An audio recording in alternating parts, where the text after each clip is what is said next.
You knew, Clara's voice cracked as she pressed the crumbling letter against her pregnant belly. You knew my mother was abandoned here, and you let her die believing she was nothing. The basement walls seemed to close in around her. 46 years of secrets. 46 years of lies. And now standing in the dust and darkness of the Willowbrook Children's Home, Clara finally understood why her father had forbidden her from ever knowing her grandmother. Eleanor hadn't just run an orphanage. She had created one perfect lie that destroyed 3 generations. Before we continue, please subscribe to my channel so you don't miss what Clara discovers next.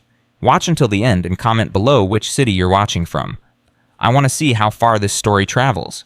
Now let me take you back to where it all began. The phone rang 4 times before Clara Bennett answered it. She was sitting on the floor of her empty Boston apartment surrounded by cardboard boxes she couldn't afford to fill, while staring at the eviction notice that gave her 14 days to disappear. Mrs. Bennett, the voice was formal male older.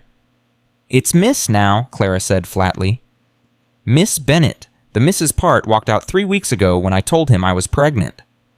There was a pause. I apologize. This is James Morrison, attorney at law, calling from Burlington, Vermont. I'm reaching out regarding the estate of Eleanor Grace Bennett. Clara laughed. It came out harsh and bitter. Wrong number. I don't know anyone named Eleanor. She was your grandmother, Miss Bennett, your father's mother. That's impossible. Clara's hand moved instinctively to her stomach. My father told me his parents died before I was born. He showed me their graves. Your father lied. The words hit Clara like a slap. She gripped the phone tighter. Excuse me. Eleanor passed away 3 months ago. She left very specific instructions about contacting you. She wanted to wait until... Morrison hesitated. Until circumstances suggested you might need what she left behind. What does that mean? What circumstances? She knew about your divorce, Miss Bennett, about the pregnancy, about the eviction notice you received yesterday. Clara's blood went cold. She looked around her empty apartment as if someone might be watching. How could she possibly know that... Eleanor spent the last 27 years keeping track of you. From a distance, she wasn't allowed to do more than that. Wasn't allowed by who? Another pause. Longer this time. I think that's a conversation better had in person. Eleanor left you her entire estate, a property in Vermont. I think you need to see it. Mr. Morrison, I'm 6 months pregnant. I'm about to be homeless. I have $400 to my name, and you're telling me my dead grandmother, who apparently isn't dead, has been stalking me my entire life. I need more than come to Vermont. Morrison's voice softened. The property is worth approximately $2 million, Miss Bennett, and there's a cottage on the grounds that's fully habitable. You could live there while you decide what to do with the inheritance. $2 million. Clara closed her eyes. $2 million would pay off her student loans, would buy a house, would give her daughter a future that didn't involve food stamps and Section 8 housing. What kind of property did... she asked. An orphanage, the Willowbrook Children's Home. Your grandmother ran it for 46 years. Clara's mind raced. Her father had told her nothing about this. Nothing about a grandmother. Nothing about Vermont. Nothing about an orphanage. Thomas Bennett had looked her in the eyes for 27 years and lied about everything. Why? Clara whispered. Why would he lie about something like that? That's not my story to tell, but Eleanor left you a letter that might explain. She asked only one thing in return for the inheritance, that you visit the property before making any decisions, that you see what she built. And if I just want to sell it, then you'll sell it with full knowledge of what you're selling. That's all she asked. Clara looked around her apartment, at the boxes she couldn't fill, at the divorce papers on the counter, at the pregnancy test she'd kept for some reason still sitting on the bathroom sink like a tiny monument to the moment her life fell apart. I'll be there tomorrow, she said. I'll have everything ready for you. Clara hung up and sat in the silence. Her hand trembled against her belly. Inside, her daughter kicked, and Clara wondered what kind of world she was bringing this child into. A world where husbands left, where fathers lied, where grandmothers watched from shadows for decades without ever reaching out. What am I doing, baby girl? She whispered to her stomach. What are we getting ourselves into? The baby kicked again. Clara chose to interpret that as encouragement. She didn't sleep that night. She packed instead, which didn't take long. 27 years of life fit into her car with room to spare. She left at 4 a.m. driving through the darkness toward Vermont, toward answers, toward a grandmother she'd never known existed. The drive took 3.5 hours. Her Honda Civic made sounds that suggested it might not survive the journey, but Clara talked to it like a friend. Come on, old girl, just get me there. You can die in Vermont if you want. Just get me there first." The car wheezed but kept moving. Morrison's office was in Burlington in a converted Victorian house that screamed old money. Clara parked her dying car between a Mercedes and a BMW and felt every inch of her thrift store maternity clothes. The attorney met her at the door. Silver-haired, kind-eyed, maybe 70. He looked at Clara with an expression she couldn't quite read. Something like recognition, something like relief. "You look like her," he said softly. "Like Eleanor, the same eyes." Clara didn't know what to say to that. "Can we sit down? The baby's pressing on my bladder and I've been driving for hours." Morrison smiled sadly. "Of course, this way." His office was warm and cluttered with decades of legal files. He offered her tea, which she declined, and water, which she accepted gratefully. Then he sat across from her and folded his hands. "Where do you want me to start?" "The beginning. Who was Eleanor Bennett, and why did my father tell me she was dead?" Morrison took a breath. Eleanor was remarkable, truly remarkable. She and her husband George opened Willowbrook Children's Home in 1962. They'd been married 5 years, struggling with infertility, and Eleanor had been working as a social worker. She saw children falling through the cracks, children nobody wanted. She decided to catch them. An orphanage. More than that, Willowbrook wasn't like other institutions of that era. Eleanor treated every child as family. She fought for them when no one else would. She took in children other facilities had rejected as too difficult, too damaged, too broken. Morrison's voice caught slightly. "She saved lives, Miss Bennett. Hundreds of lives, maybe thousands." Clara's hand moved to her stomach. "If she was so wonderful, why did my father hate her enough to pretend she was dead?" Morrison was quiet for a long moment. When he spoke, his voice was careful. "Your mother, Susan. Did she ever talk about her childhood?" "No. She said there was nothing to talk about. She said her parents were dead and she grew up in foster care and the past didn't matter." That wasn't entirely true. Clara's heart began to pound. "What do you mean?" "I think Eleanor's letter will explain better than I can." Morrison pulled a sealed envelope from his desk. Clara's name was written across the front in elegant handwriting. Clara Grace Bennett. "She wrote this for you. She rewrote it dozens of times over the years. This was the final version." Clara took the envelope but didn't open it. "There's something you're not telling me, something about my mother." Morrison met her eyes. "Susan was connected to Willowbrook, yes, but the nature of that connection, it's complicated. And it's not my place to reveal it. Mr. Morrison, I drove 3 hours on no sleep to find out why my father lied to me my entire life. If you know something—" "I know many things," he interrupted gently, "but Eleanor wanted you to discover them in a specific way, at the property, through her journals. She kept detailed records of every child who ever came through Willowbrook. 46 years of stories. Journals. Hundreds of them. They're in the basement of the main building. Eleanor documented everything. Every child, every struggle, every victory." He paused. "And every secret." Clara felt a chill run through her. "What secrets?" Morrison stood and retrieved a ring of old keys from a drawer. "These will get you into the building.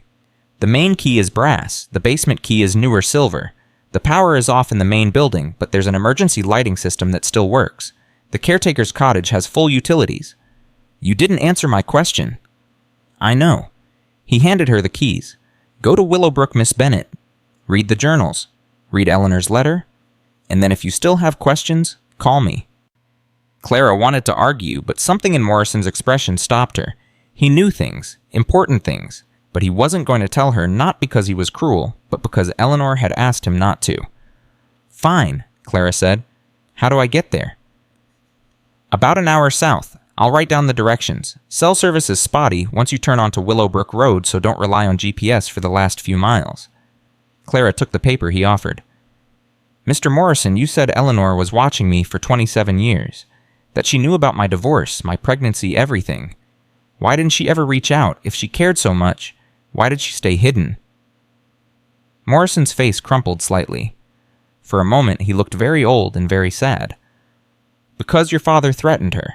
He told Eleanor that if she ever tried to contact you, he would destroy what was left of her relationship with Susan. He would make sure Susan believed Eleanor was a monster. And Eleanor—" He swallowed hard. "Shit that dude. Eleanor loved your mother too much to risk it, so she stayed away. She watched. She waited. and she hoped that someday, after your father was gone, she'd get the chance to explain. But she died before she could. Yes, 3 months ago, peacefully in her sleep. She was 91 years old. Clara felt tears prick her eyes. A grandmother she'd never met. A grandmother who had wanted to know her, but had been kept away by threats and fear. A grandmother who had died waiting. "My father was a bastard," Clara said quietly. "I wouldn't disagree." She stood tucking the envelope and keys into her purse. "Thank you, Mr. Morrison, for everything." "Miss Bennett." He caught her arm gently as she turned to leave. "Whatever you find at Willowbrook, whatever you learn about your family, remember that Eleanor loved you. She loved you from the moment you were born. Everything she did out of love." Clara nodded, and not trusting herself to speak, and walked out into the cold Vermont morning. The drive to Willowbrook took an hour, just as Morrison had said. The roads narrowed as she went, shifting from highway to country road to a lane so small that branches scraped against both sides of her car. The trees arched overhead, bare branches reaching toward each other, and Clara felt like she was driving into another world. When the building appeared, she stopped the car so suddenly that the engine stalled. "Oh my God," she whispered. It was massive. 3 stories of gray stone Victorian architecture with wings extending on either side and a wraparound porch that must have been magnificent once. A rusted playground sat in the side yard.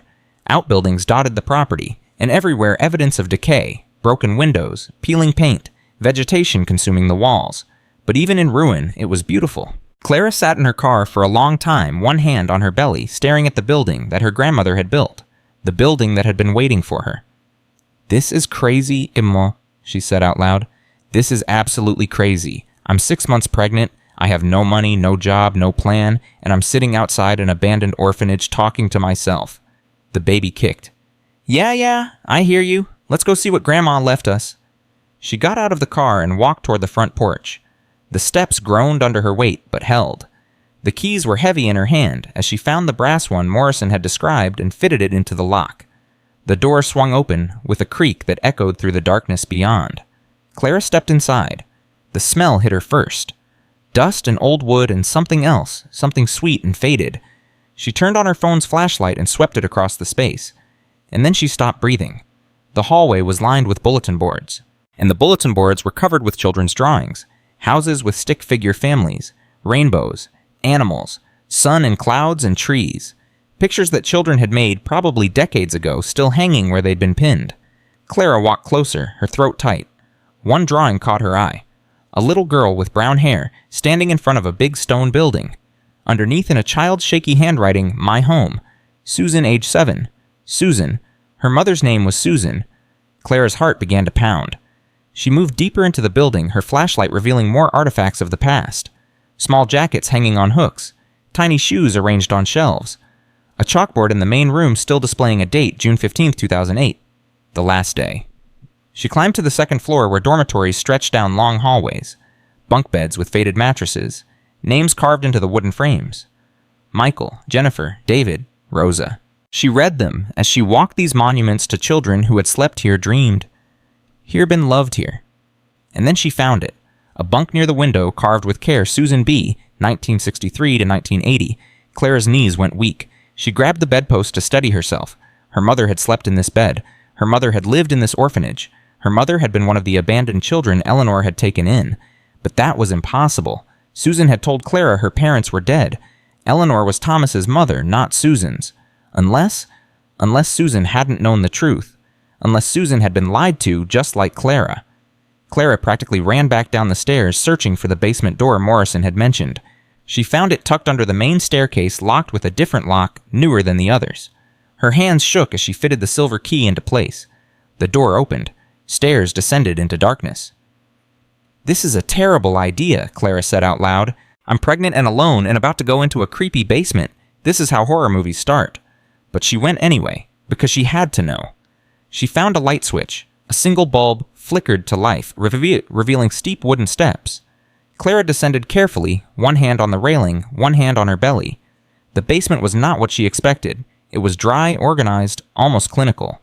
Metal shelving lined the walls holding boxes and files.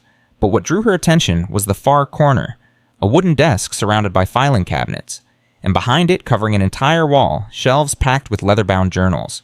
Hundreds of them. Clara walked closer, her heart pounding. The journals were arranged by date. 1962 to 1964, 1965 to 1967, on and on all the way to 2006-2008. 46 years of records. She pulled one from the early 1970s. A brown book marked 1971 to 1973. Something about it called to her. She opened it to a random page. April 14, 1972. Susan is 9 years old today. Clara stopped breathing. We had a small party, cake and ice cream, and the other children singing happy birthday. She smiled, but I could see the sadness underneath. 9 years since she was left on our doorstep as an infant. 9 years since I found her in a basket on the porch wrapped in a pink blanket with a note pinned to her chest. I can't keep her. Please give her a good life. Her name is Susan. 9 years since George and I decided to raise her as our own daughter.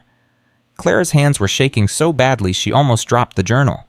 Her mother had been left on this doorstep. Her mother had been abandoned as a baby. Her mother had been raised by Eleanor not as an orphan, but as a daughter. And Susan had never known. She doesn't know the truth, the entry continued. She believes she's our biological daughter. We've maintained this fiction to protect her. From the stigma, from the questions, from the knowledge that her birth mother chose to give her up. But lately I've wondered if we made the right choice. Susan asks questions about baby photos we don't have, about family she's never met. She accepts our answers, but I see the doubt in her eyes. How long can we keep this secret, and what will happen when it finally comes out? Clara sank to the basement floor, the journal in her lap, and felt her entire understanding of her family shatter into pieces. Her mother was an orphan. Her grandmother had kept it secret. Her mother had died never knowing where she came from. She pulled out more journals, reading frantically, piecing together the story. Susan's childhood at Willowbrook. Susan's questions that Eleanor deflected. Susan's growing distance as she reached her teenage years, a distance built on the foundation of a lie she could sense but couldn't name. An entry from 1980 made Clara cry out loud. September 22nd, 1980. Susan left for college today, 18 years old. Brilliant, full of potential. Something has broken between us. She's distant, polite, but cold. I think she knows something is wrong even if she can't name it. I've wanted to tell her the truth so many times. I've written letters, I've practiced speeches. But I'm afraid. Afraid she'll hate me for lying. Afraid the truth will break something that can't be repaired. So I say nothing. I wave goodbye. I watch my daughter drive away. And I wonder if my silence has cost me everything. Clara understood now. She understood why her mother had always seemed, why Susan had never fully trusted anyone, why there had been a distance between mother and daughter that Clara could never quite bridge. Susan had spent her entire life feeling wrong. Feeling like she didn't belong. Carrying a wound she couldn't see because Eleanor had kept it hidden. The secret hadn't protected her. It had poisoned everything. Clara kept reading, kept searching. She found entries about her father, Thomas Bennett, and her stomach turned. November 12, 1982. Susan brought Thomas home for Thanksgiving. He comes from old money, old New England money. He looks at our children like they're contaminated. He barely spoke to George or me, and when he did, I heard condescension in every word. Judgment. Disgust. Susan seems smaller around him, less vibrant, like she's dimming herself to fit into his world. I wanted to ask her if she's happy, if this man truly loves her, but the distance between us has grown too great for that kind of honesty. The visits became less frequent, then stopped entirely. Clara found years where Eleanor mentioned only brief phone calls, perfunctory birthday cards, growing silence. And then an entry from 1997 that made Clara's blood run cold. November 15, 1997. Susan called today. Thomas found some of my old paperwork. He knows she might have been adopted. He's convinced her that I've been lying about everything, that nothing I say can be trusted, that I'm dangerous. She didn't ask me directly about it. She didn't give me a chance to explain. She just stopped calling. I've lost her. The secret I kept to protect her has become the weapon used to take her away from me. Clara's father had known. He'd found out his wife might have been adopted, and instead of seeking the truth, instead of bringing the family together, he'd used it to separate Susan from Eleanor entirely. But why? What did he gain from destroying that relationship? She found the answer in an entry from 1998. March 3rd, 1998. Susan called to tell me I have a granddaughter. Clara. She's 3 months old. I asked if I could visit. Susan hesitated, and then Thomas took the phone. His voice was cold, controlled. He told me I was never to contact them again. He said if I tried to see Clara, he would tell Susan everything. Every detail of her abandonment, every lie I'd ever told. He said he would make sure Susan blamed me for all of it. I asked him why. Why he hated me so much. He said he didn't hate me. He said he was protecting his family from my influence. He said Susan was his wife now, and Clara was his daughter, and I was nothing.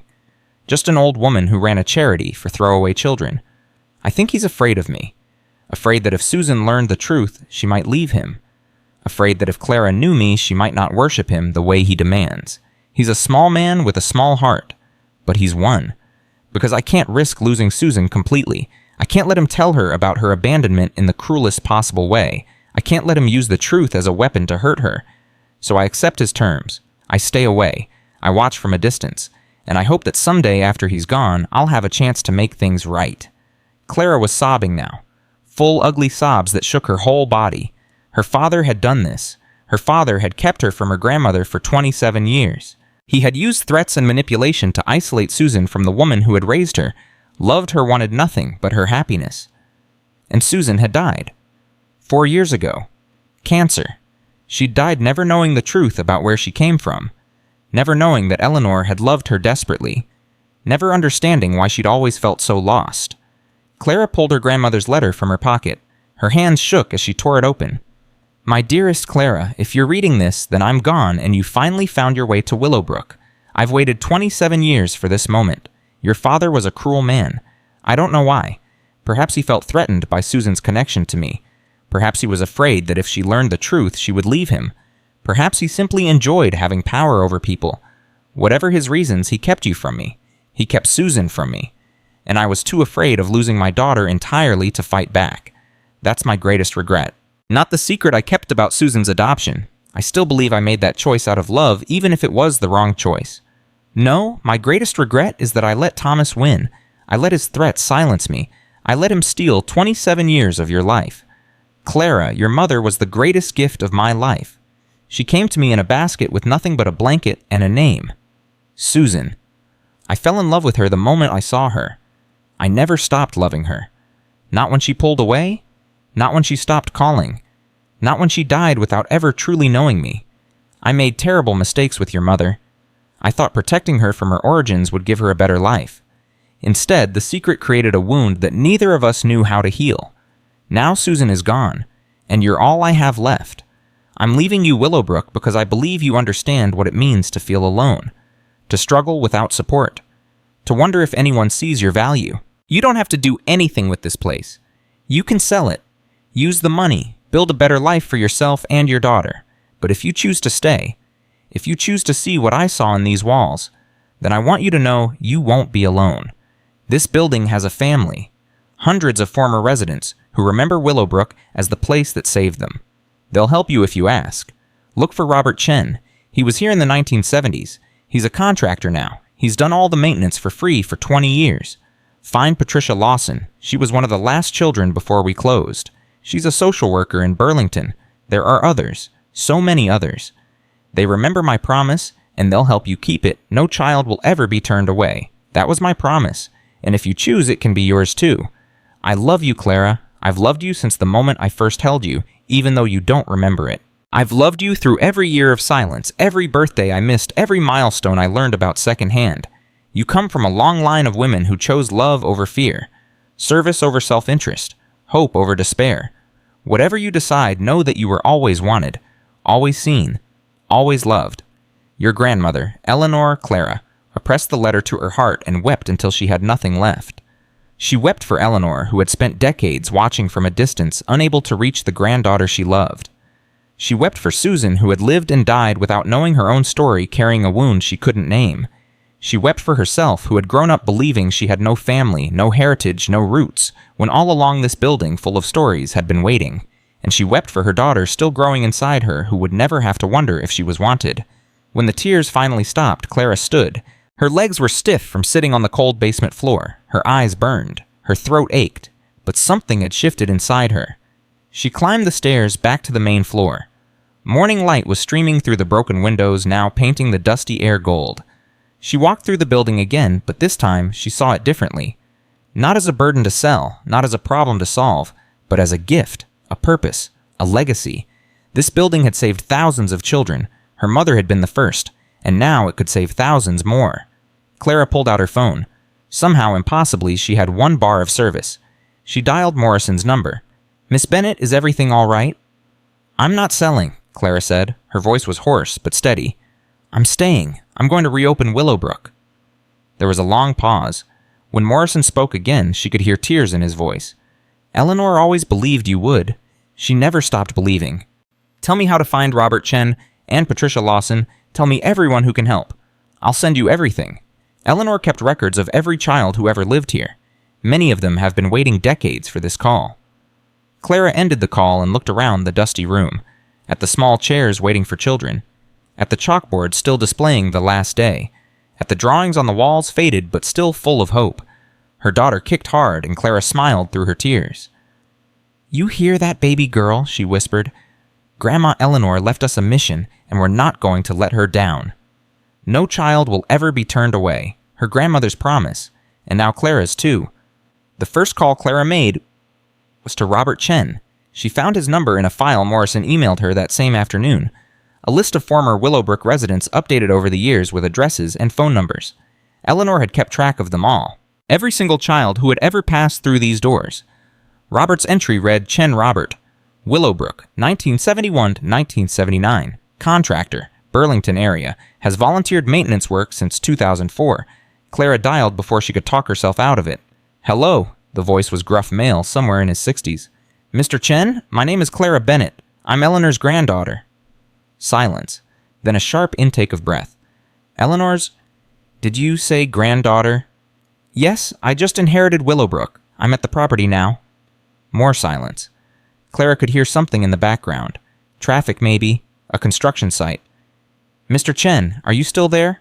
"I'm here." His voice had changed. Softer now, almost reverent. I didn't know Eleanor had a granddaughter. She never mentioned. She wasn't allowed to. My father kept us apart." Clara's throat tightened. "It's a long story, but I found her journals. I know what this place meant, what she meant to people like you. People like me." Robert laughed, but there was no humor in it. "Miss Bennett, I was 8 years old when I came to Willowbrook. My parents died in a car accident. I had nowhere to go. Nobody wanted me. I was angry and scared, and I broke everything I could get my hands on. Eleanor wrote about you. She said you were one of the strongest kids she ever met." Another long pause.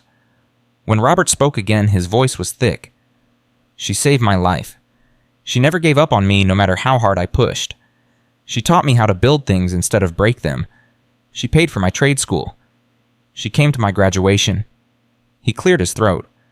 "When she got sick and had to close Willowbrook, I told her I'd take care of the building until she figured out what to do with it.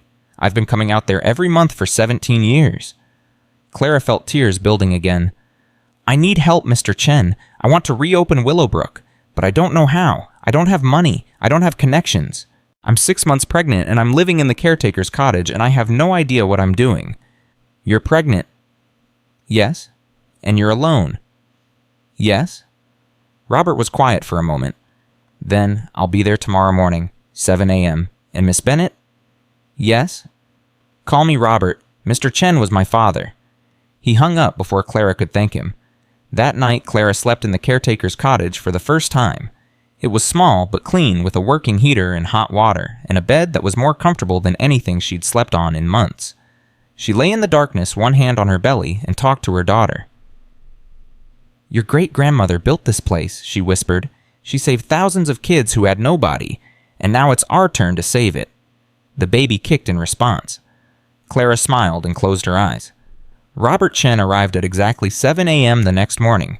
He drove a pickup truck that had seen better days, loaded with tools and lumber and supplies.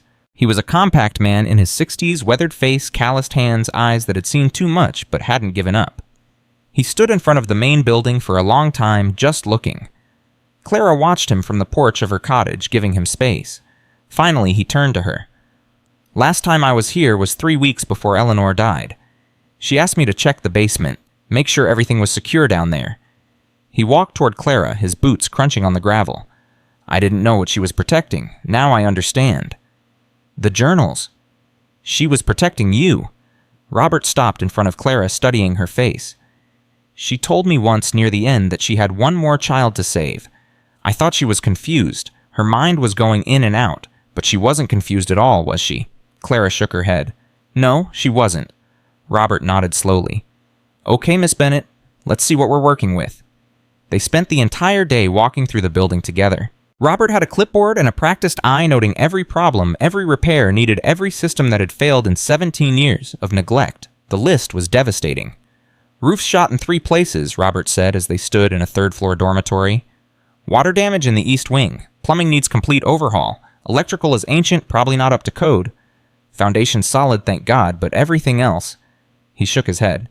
This is a $300,000 job minimum, probably more. Clara's heart sank. I have $400. I know. Robert looked at her and something shifted in his expression. Miss Bennett, when I was 16, I told Eleanor I wanted to quit school and get a job. I was tired of being a charity case. I wanted to earn my own way. What did she say? She said, Robert, let me tell you something about charity. It's not weakness to accept help. It's strength to accept it and then pass it on. She said the only payment she'd ever want from me was to help someone else the way she helped me. Robert pulled out his phone. I've been waiting 17 years to pay that debt, so have a lot of other people. He started making calls. By sundown, Clara had a list of 23 volunteers, former Willowbrook residents who had grown up to become electricians, plumbers, carpenters, painters. Every single one of them had the same reaction when Robert told them what was happening. Silence, then tears, then when do we start, Saturdays, Robert told each of them. Bring whoever you can spare, and bring supplies if you have them. By the time he left that evening, Clara was overwhelmed. Robert, I can't pay any of these people. I can't even pay you. Nobody asked you to. He climbed into his truck, then paused with his hand on the door. Miss Bennett Eleanor spent 46 years giving everything she had to kids who had nothing. Every one of us would walk through fire for her memory. You don't owe us anything. We owe her. He drove away before Clara could respond. 3 days later, Patricia Lawson called. Clara was in the cottage trying to organize the files Morrison had sent her about licensing requirements when her phone rang. Unknown number, Burlington area code. Is this Clara Bennett? Yes. Who's calling? Patricia Lawson. Robert Chen gave me your number. He said you're trying to reopen Willowbrook. Clara sat up straighter. Eleanor's letter had mentioned Patricia specifically, one of the last children before the orphanage closed. Yes, I am. Were you a resident here? From 2005 to 2008, I was 14 when I arrived. 17 when it closed. Patricia's voice was professional, controlled. I'm the deputy director of Vermont's Department for Children and Families now. Clara's breath caught. You work for DCF? I run half of it. A pause. Miss Bennett, I need to be honest with you. When Robert called me, my first instinct was to tell him this was impossible. The regulations for residential childcare facilities have changed dramatically since 2008. The licensing process is brutal. The state would never approve. But Patricia was quiet for a moment. But then I thought about Eleanor, about what she did for me, about the promise she made every single child who walked through those doors. No child will ever be turned away. You know it. I found it in her journals. She wrote it hundreds of times. She lived it. Patricia's professional tone cracked slightly. Miss Bennett, I was one of the difficult kids, the ones nobody wanted. I'd been in 11 foster homes by the time I was 14. 11. Some of them were okay. Some of them were not. By the time I got to Willowbrook, I'd given up. I figured I'd age out of the system at 18 and end up on the streets like everyone said I would. What happened? Eleanor happened. She took one look at me and said, Patricia, you're not difficult. You're just angry, and you have every right to be angry. But anger is fuel. You can let it burn you up, or you can use it to power something worthwhile. Clara felt tears building. She was right. She was always right. Patricia took a breath. Look, I can't promise anything. The licensing process is complicated, and there are people in this department who would love to see Willowbrook stay closed. But if you're serious about this, I'll help you navigate the system. I'll tell you who to talk to, what to say, which regulations are flexible and which aren't. Why would you do that? Because Eleanor believed in me when nobody else did. Because I spent 3 years in that building learning that I mattered. Because I became a social worker specifically so I could fight for kids the way she fought for me. Patricia's voice hardened. And because the system is broken, Miss Bennett. We have children sleeping in DCF offices because there's nowhere for them to go. We need places like Willowbrook. We need people like you. You don't know anything about me. I know you drove to Vermont alone and pregnant. I know you chose to stay instead of selling. I know you're living in a cottage with no money and no plan trying to rebuild something that everyone else would have walked away from." Patricia paused. "That tells me everything I need to know." They talked for 2 hours. Patricia explained the licensing requirements, the inspections, the staffing ratios, the insurance requirements, the training certifications. By the end, Clara's head was spinning. "This is impossible," she said. "There's no way I can do all of this." "It's not impossible, it's just hard. There's a difference." Patricia's voice softened. "Eleanor did it in 1962 with less money and more obstacles than you have now. She built Willowbrook from nothing. You're just rebuilding it. She had her husband, she had experience, she had determination. That's all she had. Everything else she figured out along the way." Patricia paused. "You have something she didn't have, Miss Bennett. You have us. Every person who grew up in that building. We're your army. Use us." Saturday arrived cold and clear. Clara woke at 5 a.m. to the sound of vehicles on the gravel road. She pulled on a coat over her maternity clothes and stepped outside to find the property already transforming. Pickup trucks and vans filled the parking area. Men and women in work clothes unloaded tools and materials. Generators hummed to life. The sound of hammers began echoing across the grounds. Robert Chen stood in the middle of it all, directing traffic like a general on a battlefield. "Roof crew, you're with Martinez on the east wing. Plumbing team, start in the basement and work your way up. Electrical, don't touch anything until I've walked the circuits with you. Nobody works alone, nobody cuts corners, and if you're not sure about something, ask." Clara walked toward him, stunned by the scale of what was happening. "Robert, there must be 30 people here." 42? He handed her a cup of coffee from a thermos. "And more coming this afternoon. Word travels fast in our community." "Your community, Willowbrook kids." Robert gestured at the workers swarming the building. "See that woman on the ladder, Sarah? She was here from 82 to 89. She's a licensed electrician, now owns her own company. The big guy carrying the pipes. That's Marcus. He was one of the angry ones like me. Spent 4 years here, got his GED, went to trade school. He's a master plumber, now teaches at the community college." Clara watched them work, these grown men and women who had once been abandoned children, now returning to rebuild the place that had saved them. "The guy with the gray beard," Robert continued, "that's David. He was the first kid Eleanor ever took in, 1962. He's 81 years old, and he drove 3 hours to be here today. Said he wanted to help, even if it was just making coffee. 81. Eleanor changed his life. He never forgot." Clara felt her baby kick, and she pressed her hand to her stomach. "Robert, I don't know how to thank you, any of you." "Don't thank us. Just keep the promise." He met her eyes. "No child will ever be turned away. That's the only payment any of us want." The work continued for weeks. Clara learned more about construction than she'd ever wanted to know. She learned to read blueprints, to estimate materials, to coordinate volunteers who had jobs and families and limited time to give. She learned that some days would go smoothly and others would be disasters, that progress was never linear, that patience was a skill she had to develop. She also learned the stories. Every volunteer had one. The woman who had been molested in 3 foster homes before Eleanor took her in and believed her when she told the truth. The man whose parents had abandoned him at a gas station when he was 6, who'd grown up at Willowbrook and now ran a successful restaurant. The siblings who had been separated by the system, reunited by Eleanor, and never separated again. "She fought the state for us," one of them told Clara. "They wanted to split me and my brother up, send us to different facilities across the state," Eleanor said over her dead body. "She got a lawyer, filed appeals, showed up at every hearing. It took 2 years, but she won. She always won when it mattered." The stories broke Clara's heart and rebuilt it at the same time. She started recording them, writing them down in a new journal that she kept in the basement alongside Eleanor's originals, continuing the tradition, preserving the legacy. But not everything went smoothly. 6 weeks into the renovation, Clara got a call from Patricia Lawson. "We have a problem." Clara's stomach dropped. "What kind of problem?" "The licensing board had a meeting yesterday. Someone raised concerns about the Willowbrook application." "What concerns? We haven't even submitted an application yet." "That's the problem. Someone found out what you're doing before you were ready to go public, and they're not happy about it." Clara gripped the phone tighter. "Who?" Patricia hesitated. "A man named Richard Hayes. He's on the state licensing board. He's also the director of Mountain View Children's Center, which is one of the largest residential facilities in Vermont." "Why would he care about Willowbrook?"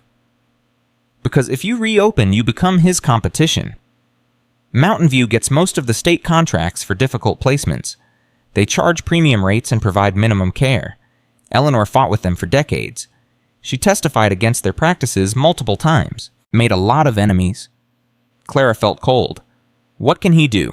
Delay your application, demand additional inspections, find technical violations, make the process so expensive and exhausting that you give up. Can he stop me entirely? Legally, no, if you meet all the requirements they have to approve you eventually. But practically, Patricia's voice was grim, he can make your life hell, and he will. He's already making calls telling people you're unqualified, that the building is unsafe, that you have no experience with childcare. Clara's hands were shaking. It's not true. I know it's not true, but truth doesn't always win, Miss Bennett. Sometimes the people with power win, and Richard Hayes has a lot of power. Clara hung up and sat in the silence of her cottage staring at the wall. She had known this would be hard. She had known there would be obstacles, but she hadn't expected enemies. She hadn't expected someone to actively try to destroy what she was building before she even had a chance to prove herself. Her baby kicked and Clara pressed her hand to her stomach. Your great-grandmother fought people like this her whole life, she whispered. She never gave up, and neither will I. The next morning, Clara drove to Burlington to meet with Patricia in person. They sat in a coffee shop near the DCF offices, and Patricia laid out everything she knew about Richard Hayes. He's been in the system for 30 years. He knows everyone, and everyone owes him favors. His facility has been cited for violations multiple times, but the citations always disappear. He's got connections on the licensing board, in the legislature, in the media. How did Eleanor deal with him? Patricia smiled grimly. She documented everything. Every violation she witnessed, every complaint from children placed at Mountain View, every suspicious decision that benefited Hayes. She testified at hearings. She wrote letters to newspapers. She made noise until people had to listen. Did it work? Sometimes. She got some policies changed, got a few of his worst staff members fired. But Hayes is still here, and Eleanor's gone. Clara felt despair creeping in. So what am I supposed to do? The same thing Eleanor did. Document everything. Build your case, find allies, and don't give him any ammunition. Patricia leaned forward. Look, Hayes is going to try to find something wrong with your application, some technical violation, some missing paperwork, some reason to delay or deny. Your job is to make sure he can't find anything. How? By being perfect, every form filled out correctly, every inspection passed, every requirement exceeded. If the law says you need 5 fire extinguishers, you install 10. If the regulation requires monthly safety drills, you do weekly. You give him nothing to complain about. Clara nodded slowly. And if he complains anyway, then you fight, and you don't fight alone. Patricia pulled out her phone. There are people in this department who remember Eleanor, who know what Hayes is really like, who've been waiting for someone to challenge him. I can't be public about it. I have to maintain my position, but I can give you information. I can tell you when things are happening. I can make sure you're not blindsided.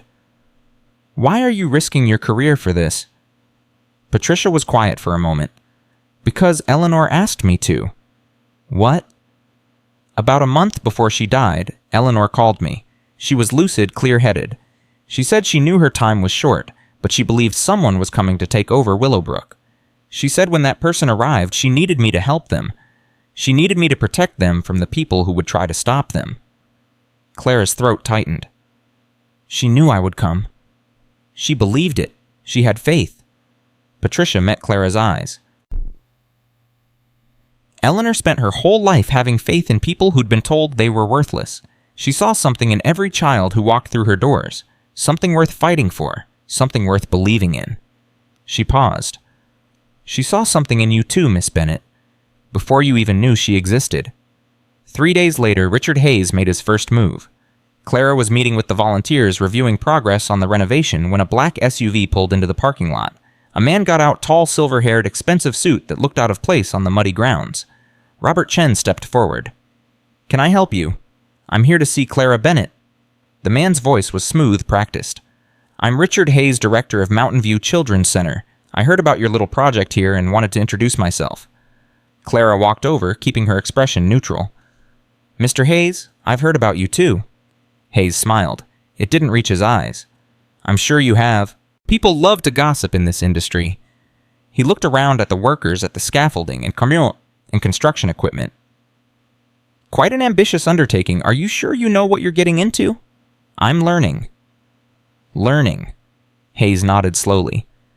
Miss Bennett running a residential childcare facility isn't something you learn. It requires years of experience, professional training, institutional knowledge. You can't just inherit a building and decide to take care of vulnerable children. My grandmother ran this place for 46 years. Your grandmother is dead. Hayes said it flatly without emotion. And from what I understand, you have no experience in childcare, no training in social work, no background in administration. You're a 27-year-old pregnant woman with no money and no qualifications. Clara felt anger rising, but kept her voice steady. Is there a point to this visit, Mr. Hayes? The point is to offer you some friendly advice. He stepped closer, lowering his voice. Sell the property, take the money, and start a life somewhere else. This isn't a world you understand, and the people in it don't appreciate outsiders. Is that a threat? It's reality. Hayes glanced at her pregnant belly. You have a child to think about, Miss Bennett. Do you really want to spend the next few years fighting bureaucratic battles you can't win? Do you really want to bring a baby into a construction zone? Do you really want to bet your daughter's future on a dream? Clara's hand moved to her stomach. How do you know I'm having a daughter? Hayes smiled again, that cold, empty smile. I know a lot of things, Miss Bennett. I know you're behind on your property taxes.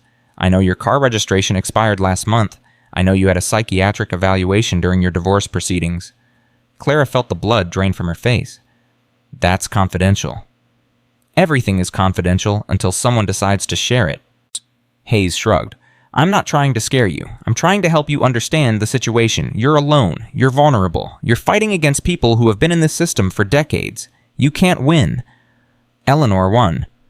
Eleanor is dead. Hayes repeated it like a verdict. And everything she built died with her. You're not her. You don't have her connections, her reputation, her allies. You have nothing but a crumbling building and a bunch of construction workers who'll disappear the moment they finish their charity project. He turned and walked back toward his SUV. Halfway there, he paused and looked back. One more thing, Miss Bennett. I've requested a preliminary inspection of the property, standard procedure for any potential childcare facility. My team will be here next week. Your team, you're not part of the licensing board. I'm a consultant. Hayes opened his car door. Inspection is scheduled for Thursday, 9 a.m. I'd suggest you be ready. He drove away, leaving Clara standing in the cold with her heart pounding. Robert Chen appeared at her side. You okay? No? Clara's voice was shaking. He knows things about me, personal things, things he shouldn't be able to know.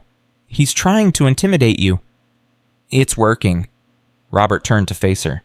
Miss Bennett, listen to me. Men like Richard Hayes have been trying to shut down places like Willowbrook for as long as I can remember. They don't care about children. They care about money and power and keeping their positions. Eleanor fought them for 46 years. She never backed down, not once. But she's gone, Robert. He said it himself. She's gone and I'm alone, and he has more power than I'll ever have. You're not alone. Robert gestured at the workers who had stopped to watch the confrontation. See these people, every single one of them would walk through fire for Eleanor's memory, and now they'll walk through fire for you. Why, they don't even know me. They know what you're trying to do. They know what this place means, and they know that giving up isn't an option. Robert put his hand on her shoulder. Hayes wants you to be afraid. He wants you to feel small and powerless. That's how bullies operate. They make you think you can't fight back. Can I? Eleanor did. Every single day. And you know what she always said when things got hard? Clara shook her head. She said the only way to fail is to stop trying. Robert squeezed her shoulder. So don't stop trying, Miss Bennett. Don't give him that satisfaction. That night, Clara sat in her cottage surrounded by paperwork and licensing requirements and the weight of everything Hayes had said. He was right about some of it. She had no experience, no training, no money. She was pregnant and alone and fighting against a system that had been built to protect people like him. But he was wrong about one thing. She wasn't alone. Clara picked up her phone and dialed Patricia Lawson's number. He came to see me, she said without preamble. Hayes, he threatened me. I heard. He's been bragging about it all day. Patricia's voice was tight with anger. What exactly did he say? Clara told her everything, the veiled threats, the personal information he shouldn't have access to, the inspection scheduled for Thursday. When she finished, Patricia was quiet for a long moment. "He overplayed his hand," she finally said. "What do you mean, the inspection?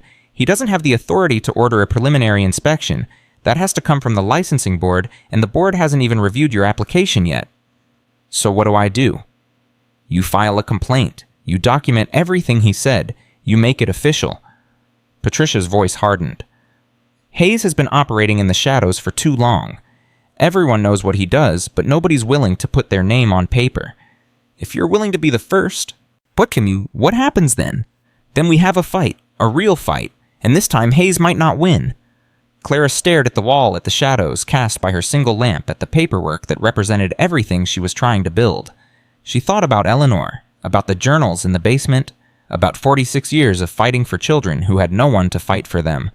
She thought about her mother Susan, who had lived and died without knowing her own story.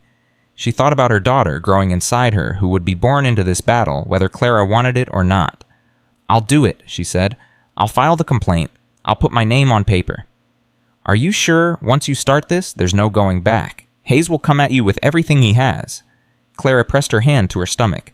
Her daughter kicked strong and insistent. "I'm sure," Clara said. "Eleanor didn't back down. Neither will I." She hung up the phone and reached for a pen. The fight was just beginning. The complaint was filed on Monday morning. By Monday afternoon, Clara's phone was ringing off the hook. "Miss Bennett, this is Channel 7 News. We'd like to talk to you about your allegations against Richard Hayes." Clara hung up without answering. The phone rang again. Different number, same question. "Miss Bennett, Burlington Free Press. Can you confirm that you filed a formal complaint against the director of Mountain View Children's Center?" She hung up again.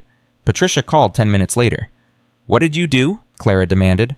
"I didn't do anything. Hayes did." Patricia sounded almost impressed. "He tried to get ahead of the story, called a press conference this morning to deny the allegations before they became public. Except nobody knew about the allegations until he denied them. He made it news himself. He panicked. Men like Hayes aren't used to being challenged. They're used to intimidating people into silence. When you didn't back down, he didn't know what to do." Clara sank onto her cottage bed. "So what happens now?"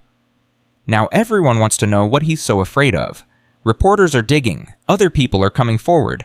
2 former employees at Mountain View contacted DCF this morning with their own complaints. Because of me. Because you were brave enough to go first. That's how it always works, Miss Bennett. Someone has to be first. Someone has to take the risk. Once they do, others follow." Clara pressed her hand to her stomach. Her daughter had been quiet all morning, as if sensing her mother's stress. "Patricia, I didn't want this to be public. I just wanted to protect Willowbrook."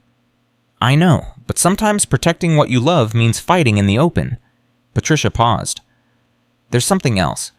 The licensing board has called an emergency meeting for Friday. They're going to review Hayes' conduct and decide whether to proceed with his so-called inspection. Is that good or bad?" "It depends. If the board sides with Hayes, you're in trouble, but if they don't..."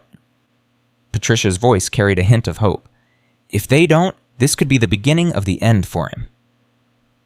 The next 3 days were chaos. Reporters showed up at Willowbrook trying to get statements. Clara refused all interviews, but Robert Chen didn't. He stood on the front porch and told anyone who would listen about what Eleanor had built, what she had stood for, and what people like Richard Hayes had tried to destroy. "This woman saved my life," Robert said, pointing at the building behind him. "She saved hundreds of lives, and now her granddaughter is trying to continue that legacy. Anyone who stands against that is standing against every child who needs help." The story spread. Local news picked it up. Then regional outlets. Social media exploded with posts from former Willowbrook residents sharing their stories. The hashtag #SaveWillowbrook started trending. But Hayes wasn't finished. Wednesday morning, Clara woke to find a notice taped to her cottage door. It was from the town of Willowbrook citing her for multiple code violations: overgrown vegetation, improper waste disposal, unpermitted construction activities. She called Robert immediately. "He's trying to shut us down through the back door," Robert said. "If he can't stop you through the licensing board, he'll bury you in local citations." "Can he do that?" "He's doing it." Robert sighed. "Look, I know some people in town government. Let me make some calls. But Clara, you need to understand something. This is going to get worse before it gets better. Hayes has spent 30 years building his network. He's got favors to call in all over the state. What do I do? Anu, you keep going. You don't let him see you sweat, and you pray that Friday's meeting goes our way. Clara spent Wednesday dealing with the code enforcement officer, a nervous man in his 50s who clearly didn't want to be there. Ma'am, I'm just doing my job, he said, refusing to meet her eyes. I understand. Can you tell me who filed these complaints? They're anonymous. All of them, all filed at the same time, all anonymous. The officer shifted uncomfortably. Ma'am, I don't make the rules. I just enforce them. Clara looked at him for a long moment. Do you have children, sir? What? Children. Do you have any? He blinked. 2. A boy and a girl. This building used to help children who didn't have anyone, children who had been abandoned, abused, forgotten. My grandmother spent 46 years making sure they had a safe place to go. Clara gestured at the workers still laboring on the roof. These people you see, they were those children. They grew up here. They're rebuilding this place so other children can have the same chance they had. The officer said nothing. I'm not asking you to break the rules, Clara continued. I'm asking you to think about why these complaints were filed, all at once, all anonymous, right when we're in the middle of a public fight with someone who wants us to fail. The officer was quiet for a long time. Then he folded his citation pad and put it back in his pocket. I'll need to do a follow-up inspection in 30 days, he said quietly. Make sure the vegetation is trimmed and the construction permits are in order. 30 days from standard procedure. He turned to leave, then paused. My daughter was in foster care for 6 months when she was little, before we adopted her. It was the worst 6 months of her life. He didn't look back. Good luck, Miss Bennett. He drove away and Clara let out a breath she didn't know she'd been holding. Thursday brought a different kind of challenge. Clara was reviewing paperwork in the main building when she felt the first contraction. It wasn't due for another month, but her body apparently hadn't gotten that message. She called out to Robert, who was working on the second floor. Robert, I need help. He came running, took one look at her face and went pale. Is it the baby? I think so. It's too early. It's way too early. Robert half carried her to his truck and drove faster than Clara had ever seen anyone drive. The hospital was 20 minutes away. He made it in 12. The next few hours were a blur of doctors and monitors and needles and fear. Clara lay in a hospital bed hooked up to machines that beeped and whirred, watching numbers on screens that she didn't understand. The doctor was a woman in her 40s, with kind eyes and a calm voice. It's called preterm labor, she explained. Your body is trying to deliver early. We've given you medication to stop the contractions, and so far it's working. But you're going to need to take it easy for the next few weeks. I can't take it easy. I have a building to renovate and a licensing meeting tomorrow and... Miss Bennett, the doctor's voice was gentle but firm. If you don't take it easy, you could deliver this baby 6 weeks premature. She would survive, probably, but she'd spend her first weeks in the NICU. Is that what you want? Clara felt tears streaming down her face. No. Then you need to rest, delegate, let other people handle things for a while. There is no one else, it's just me. That's not true. Robert appeared in the doorway. Patricia Lawson was right behind him. You've got us. You've got 42 volunteers who would do anything for you. You've got a whole community of people who believe in what you're building. Patricia stepped forward. I'll handle the licensing meeting tomorrow. I'll represent Willowbrook. You just focus on keeping that baby where she belongs for a few more weeks. Clara wanted to argue. She wanted to say that she needed to be there, that she couldn't trust anyone else to fight her battles, that she'd been doing everything alone for so long that she didn't know how to stop. But her daughter kicked inside her strong and insistent, and Clara knew she didn't have a choice. Okay, she whispered. Okay. Friday morning, Clara lay in her hospital bed watching the clock and waiting for news. Patricia had promised to call as soon as the meeting was over, but the hours dragged by with no word. 9 o'clock, 10, 11, noon. Clara tried to distract herself with television, with magazines, with counting the tiles on the ceiling. Nothing worked.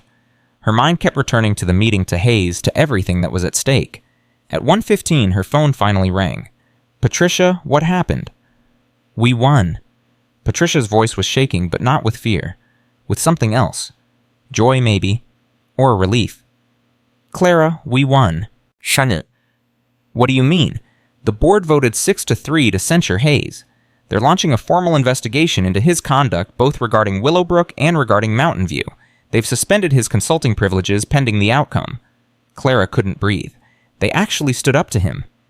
It wasn't just me, Robert testified. So did Marcus and Sarah and a dozen other former residents. They told their stories. They talked about what Eleanor meant to them, what Willowbrook meant. And then, Patricia's voice caught. And then David testified. David? The first child Eleanor ever took in. He's 81 years old, and he stood up in front of that board and told them about arriving at Willowbrook in 1962, about being so scared and angry that he wouldn't talk to anyone for weeks, about Eleanor sitting with him every single day until he finally trusted her enough to speak. Patricia was crying now. Clara could hear it in her voice. He told them about growing up at Willowbrook, about the other children who became his family, about Eleanor teaching him that being abandoned didn't mean being worthless. And then he looked at Hayes and said, I've watched men like you my whole life. Men who profit from children's suffering. Men who see vulnerable kids as dollar signs instead of human beings. Eleanor spent 46 years fighting men like you, and now her granddaughter is going to finish what she started. Clara was crying too. He really said it, and the room went silent, and then the board voted. Patricia took a shaky breath. Hayes is done, Clara. He doesn't know it yet, but he's done. The investigation is going to uncover everything. All the corners he cut, all the children he failed, all the money he siphoned off. It's all going to come out. Clara lay back against her pillow and let the tears flow. For Eleanor, who had fought this battle for decades. For Susan, who had never known how much she was loved. For her daughter, who would be born into a world where people still stood up for what was right. Thank you, she whispered. Don't thank me. Thank Eleanor. This was her legacy. We just made sure it continued. Clara was released from the hospital 2 days later with strict orders to rest and avoid stress. She ignored the second part almost immediately. The renovation had entered its final phase. The roof was complete. The plumbing and electrical were up to code. The first floor had been repainted, the windows replaced, the heating system installed. It was starting to look like a real building again, like a place where children could actually live. But there was still so much to do. Licensing paperwork, staff hiring, policy development, funding applications. Clara spent her enforced bed rest making phone calls and reviewing documents, doing everything she could do from a horizontal position. Patricia visited every few days, bringing updates on the Hayes investigation and the licensing process. You're officially in the queue, she said during one visit 3 weeks after the board meeting. The formal inspection is scheduled for next month. If you pass, you'll be licensed to operate. When, you'll pass. Patricia smiled. I've seen the work Robert's team has done. That building is in better shape now than it was when Eleanor was running it. Clara looked out the window of her cottage at the main building.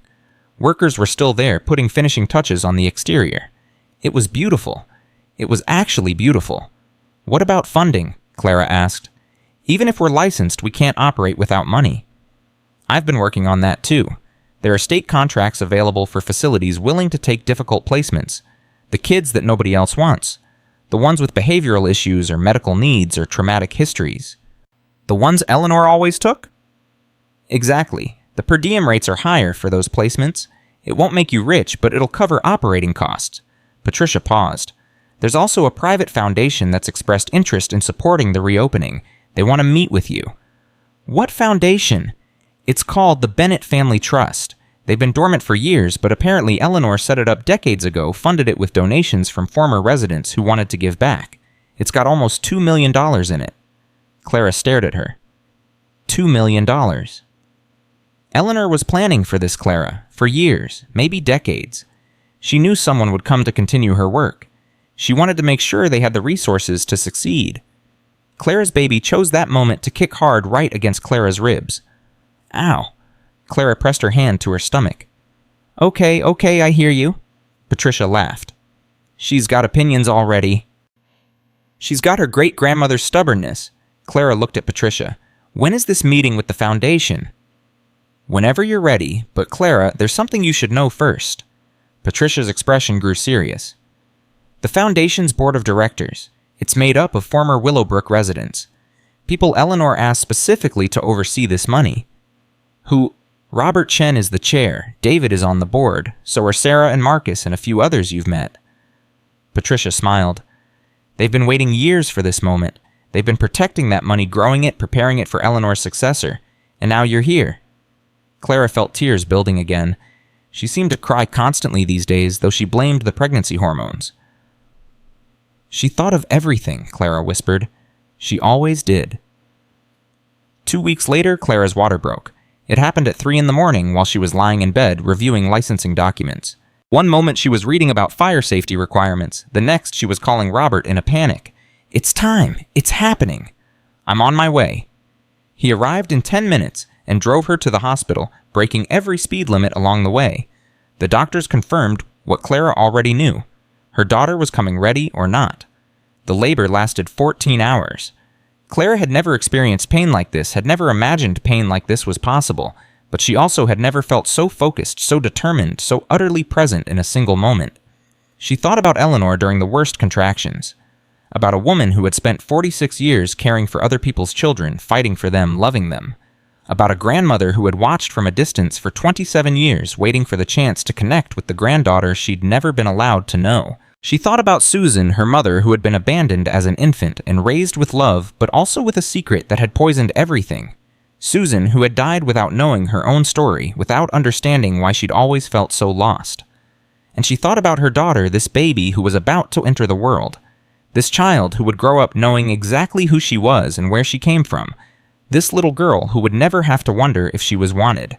At 5:47 in the evening, Emma Grace Bennett was born. She was small but healthy, with a full head of dark hair and lungs that announced her arrival to the entire maternity ward.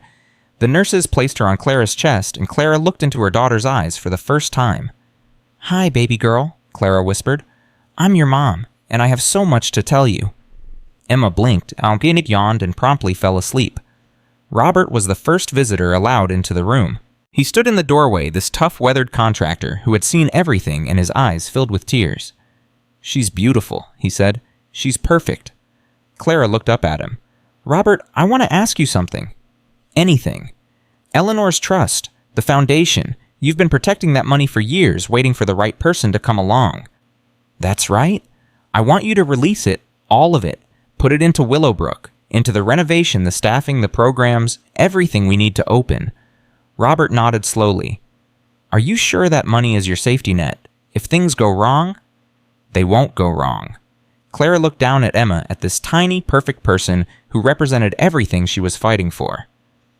"Eleanor didn't save that money for me to sit on. She saved it so Willowbrook could live again, so children who need help could get it." "What about you? What about Emma?" "We'll be fine. Willowbrook will provide housing as part of my salary. Emma will grow up there surrounded by people who believe in helping others. That's worth more than any safety net." Robert was quiet for a long moment. Then he smiled. Really smiled for the first time since Clara had met him. "Eleanor would be proud of you," he said. "I hope so." The inspection came 6 weeks later. Clara stood on the front porch of Willowbrook with Emma in her arms, watching the state inspector's car pull into the parking lot. Her heart was pounding, but she kept her expression calm. This was it. 18 months of work, hundreds of volunteers, millions of dollars. Everything came down to the next few hours. The inspector was a woman in her 50s named Margaret Chen. No relation to Robert, she'd said when they were introduced. She had a clipboard, a checklist, and an expression that gave nothing away. "Miss Bennett, shall we begin?" "Of course, whatever you need." They walked through every room of the building. Margaret checked fire extinguishers and emergency exits. She tested smoke detectors and examined electrical panels. She reviewed staffing plans and policy manuals. She asked questions about everything from meal preparation procedures to discipline protocols to emergency response plans. Clara answered every question honestly and completely. She showed Margaret the therapy rooms and the classrooms and the dormitories. She introduced her to the staff, all hired and trained over the past month. She walked her through the grounds, showing her the playground and the gardens and the community spaces. Through it all, Emma slept peacefully in her carrier, occasionally making soft baby sounds that made Margaret smile despite her professional demeanor. The inspection lasted 4 hours. When it was finally over, Margaret stood in the main gathering room, her clipboard full of notes, her face unreadable. "Miss Bennett, I've been doing this job for 23 years. I've inspected hundreds of facilities, group homes, foster care agencies, residential treatment centers." Clara held her breath. "Most of them are adequate. They meet the minimum requirements. They do what they're supposed to do." Margaret paused. "But this place is different. I can feel it. The care that's gone into every detail, the thought behind every decision, the love that's been poured into these walls." Clara felt tears building. Your grandmother would be proud, Margaret continued. I knew her, you know, not well, but we crossed paths a few times over the years. She was a remarkable woman, fierce, stubborn, completely dedicated to the children in her care. Thank you. I'm not finished. Margaret looked around the room one more time. Miss Bennett, it is my professional opinion that this facility exceeds state requirements in every category. I will be recommending immediate licensure with no conditions or restrictions. Clara couldn't speak. She clutched Emma tighter and let the tears fall. Congratulations, Margaret said, and for the first time she smiled. Willowbrook Children's Home is officially back in business. The news spread fast. By the time Margaret's car disappeared down the road, Clara's phone was exploding with messages. Robert, Patricia, Sarah, Marcus, David, dozens of others who had invested their time and their hearts in this project. But one call stood out from the rest. Miss Bennett, this is James Morrison, Eleanor's attorney. Clara hadn't heard from him since their first meeting months ago. Mr. Morrison, is something wrong? No, nothing's wrong. I wanted to tell you something. His voice was thick with emotion. Eleanor asked me to call you when Willowbrook was licensed. She left a message for you, a final message. Clara sank onto a chair in the main gathering room Emma cradled against her chest. What message? She wrote it the week before she died. She said, Morrison cleared his throat. She said, when Clara succeeds, and she will succeed, tell her this. Tell her that she's proven what I always believed, that love is stronger than fear, that hope is stronger than despair, that one person with determination can change the world even when the world doesn't believe in them. Clara was sobbing now. She couldn't help it. She said to tell you that she's been watching, that she saw you fight Hayes, saw you rally the volunteers, saw you bring Emma into the world while still working to save Willowbrook. Morrison's voice broke. She said she's never been prouder of anyone in her entire life, and that includes all the thousands of children she raised over 46 years. She watched, Clara whispered. How could she watch? She died months ago. She didn't watch from this world, Miss Bennett, but I believe she watched nonetheless. Morrison took a shaky breath. There's one more thing. Eleanor left instructions that on the day Willowbrook was licensed, a certain document should be released to you. I'm emailing it now. Clara's phone buzzed. An email from Morrison's office. She opened it with trembling fingers. It was a letter. A letter from Eleanor to Susan, Clara's mother. A letter that had never been sent. My dearest Susan, it began. By the time you read this, if you ever read this, I will be gone, and you will finally know the truth that I kept from you for so long. You were not born to me. You were left on my doorstep as an infant in a basket with a pink blanket and a note that begged me to give you a good life. I don't know who your birth mother was. I don't know why she couldn't keep you. All I know is that from the moment I saw you, I loved you more than I've ever loved anything. I should have told you the truth. I know that now. I thought I was protecting you, but I was really protecting myself. I was afraid you would hate me for lying. Afraid you would feel less like my daughter if you knew you weren't born from my body. Afraid that the truth would break the fragile bond between us. Instead, my silence broke it anyway. I've spent the last 30 years watching you from a distance. Watching you struggle. Watching you marry a man who isolated you from everyone who loved you. Watching you raise a daughter who inherited your strength and your stubbornness and your beautiful wounded heart. I wanted so many times to reach out. To tell you the truth. To beg your forgiveness.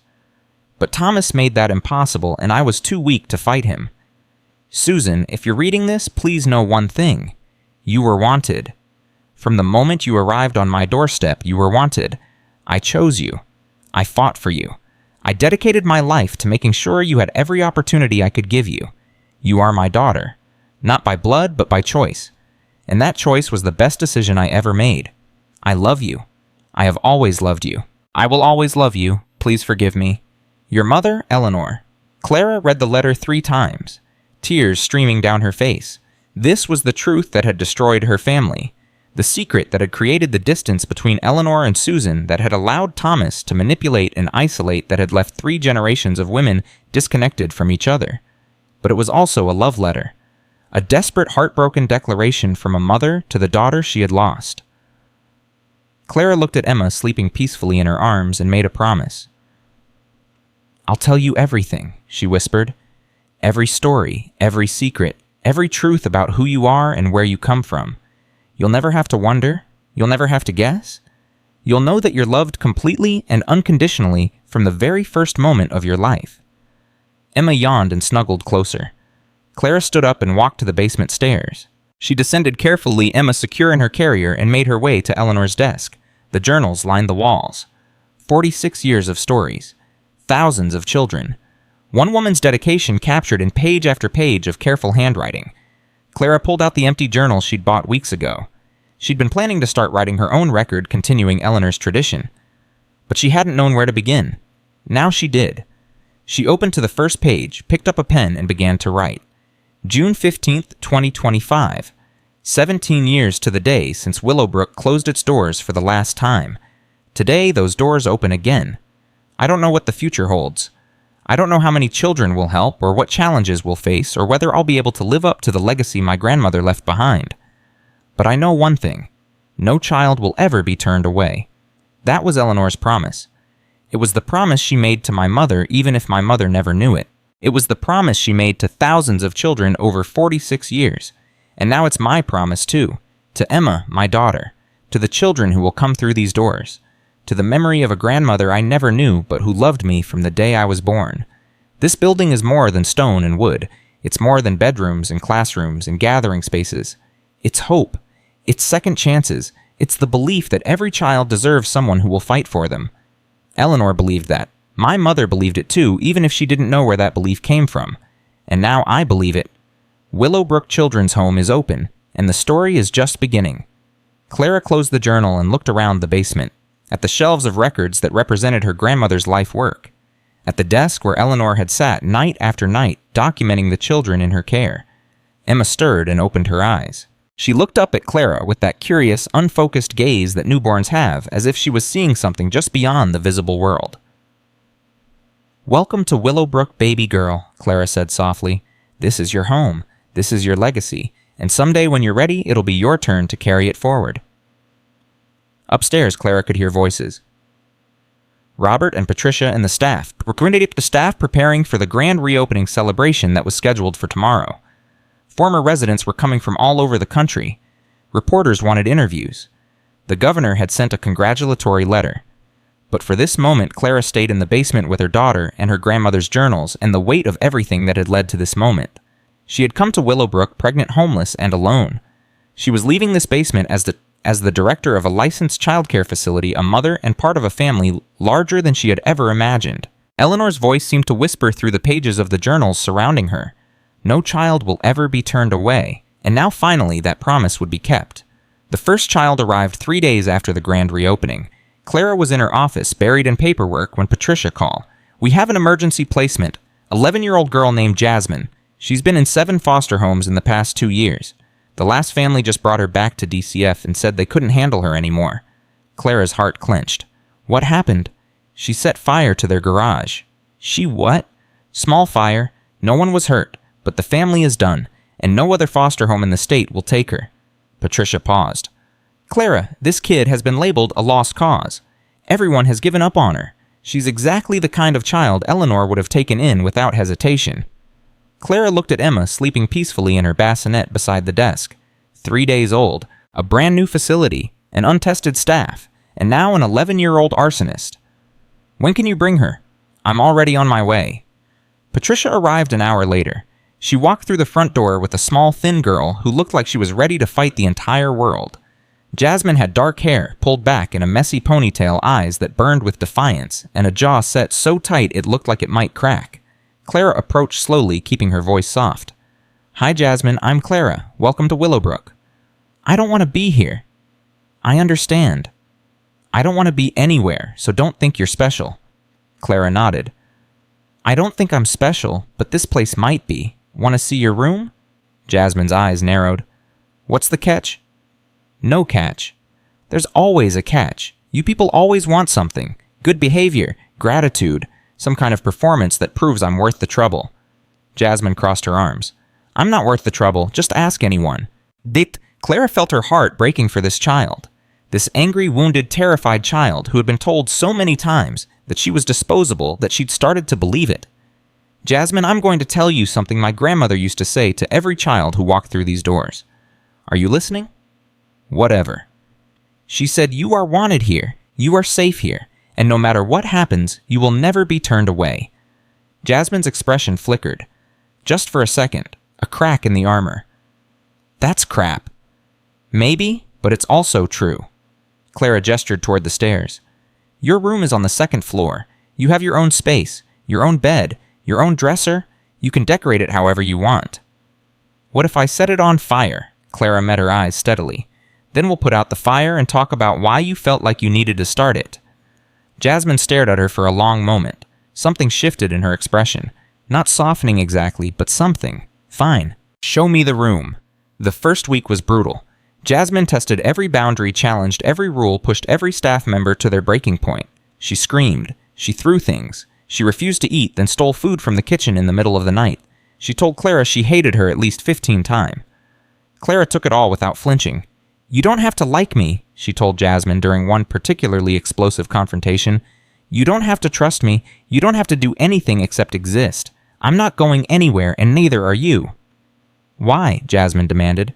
"Why won't you just give up like everyone else?" "Because giving up isn't an option. My grandmother taught me that. She spent 46 years refusing to give up on kids like you. I'm not about to break that tradition." "Your grandmother was an idiot."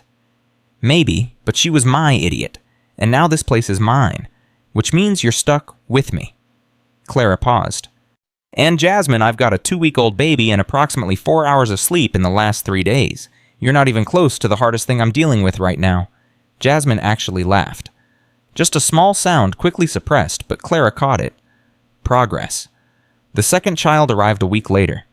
Marcus Jr. was 8 years old. Quiet where Jasmine was loud, withdrawn where she was aggressive. His mother had died of an overdose 6 months ago. His father was in prison. He'd been in foster care ever since, passed from home to home because he wouldn't talk, wouldn't engage, wouldn't connect. "He hasn't spoken a word in 3 months, the social worker told Clara. "We've had him evaluated. There's nothing physically wrong. He just stopped." Clara looked at the small boy standing in her doorway, clutching a worn stuffed dog like it was the only thing in the world that mattered. She thought about Eleanor's journals, about the stories of children who had arrived broken and silent, about the patience it had taken to reach them. "Hi, Marcus," she said softly. "I'm Clara. What's your dog's name?" Marcus said nothing, but his arms tightened around the stuffed animal. "He looks like a very good dog. I bet he's been taking care of you, hasn't he?" Still nothing, but Marcus's eyes met hers for just a second.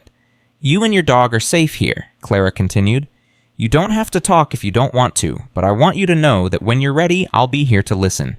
She showed him to his room right next to Jasmine's. The older girl watched from her doorway as Marcus walked past, his eyes fixed on the floor. "He's weird," Jasmine said. "He's scared." "Same thing." "No, it's not." Clara turned to face her. "You're scared too. You just show it differently." Jasmine's jaw tightened. "I'm not scared of anything." "Okay? I'm not." "I believe you." "Sai." Jasmine looked at Marcus, who had disappeared into his room. Something shifted in her expression, something that looked almost like recognition. "He's really not going to talk. Not until he's ready." Jasmine was quiet for a moment. Then she walked to Marcus's door and knocked. "Hey, kid. I'm Jasmine. I live next door. If you need anything, I guess you can knock on my wall or whatever." No response from inside. "Okay, whatever. Just so you know." She turned and went back to her own room, closing the door behind her.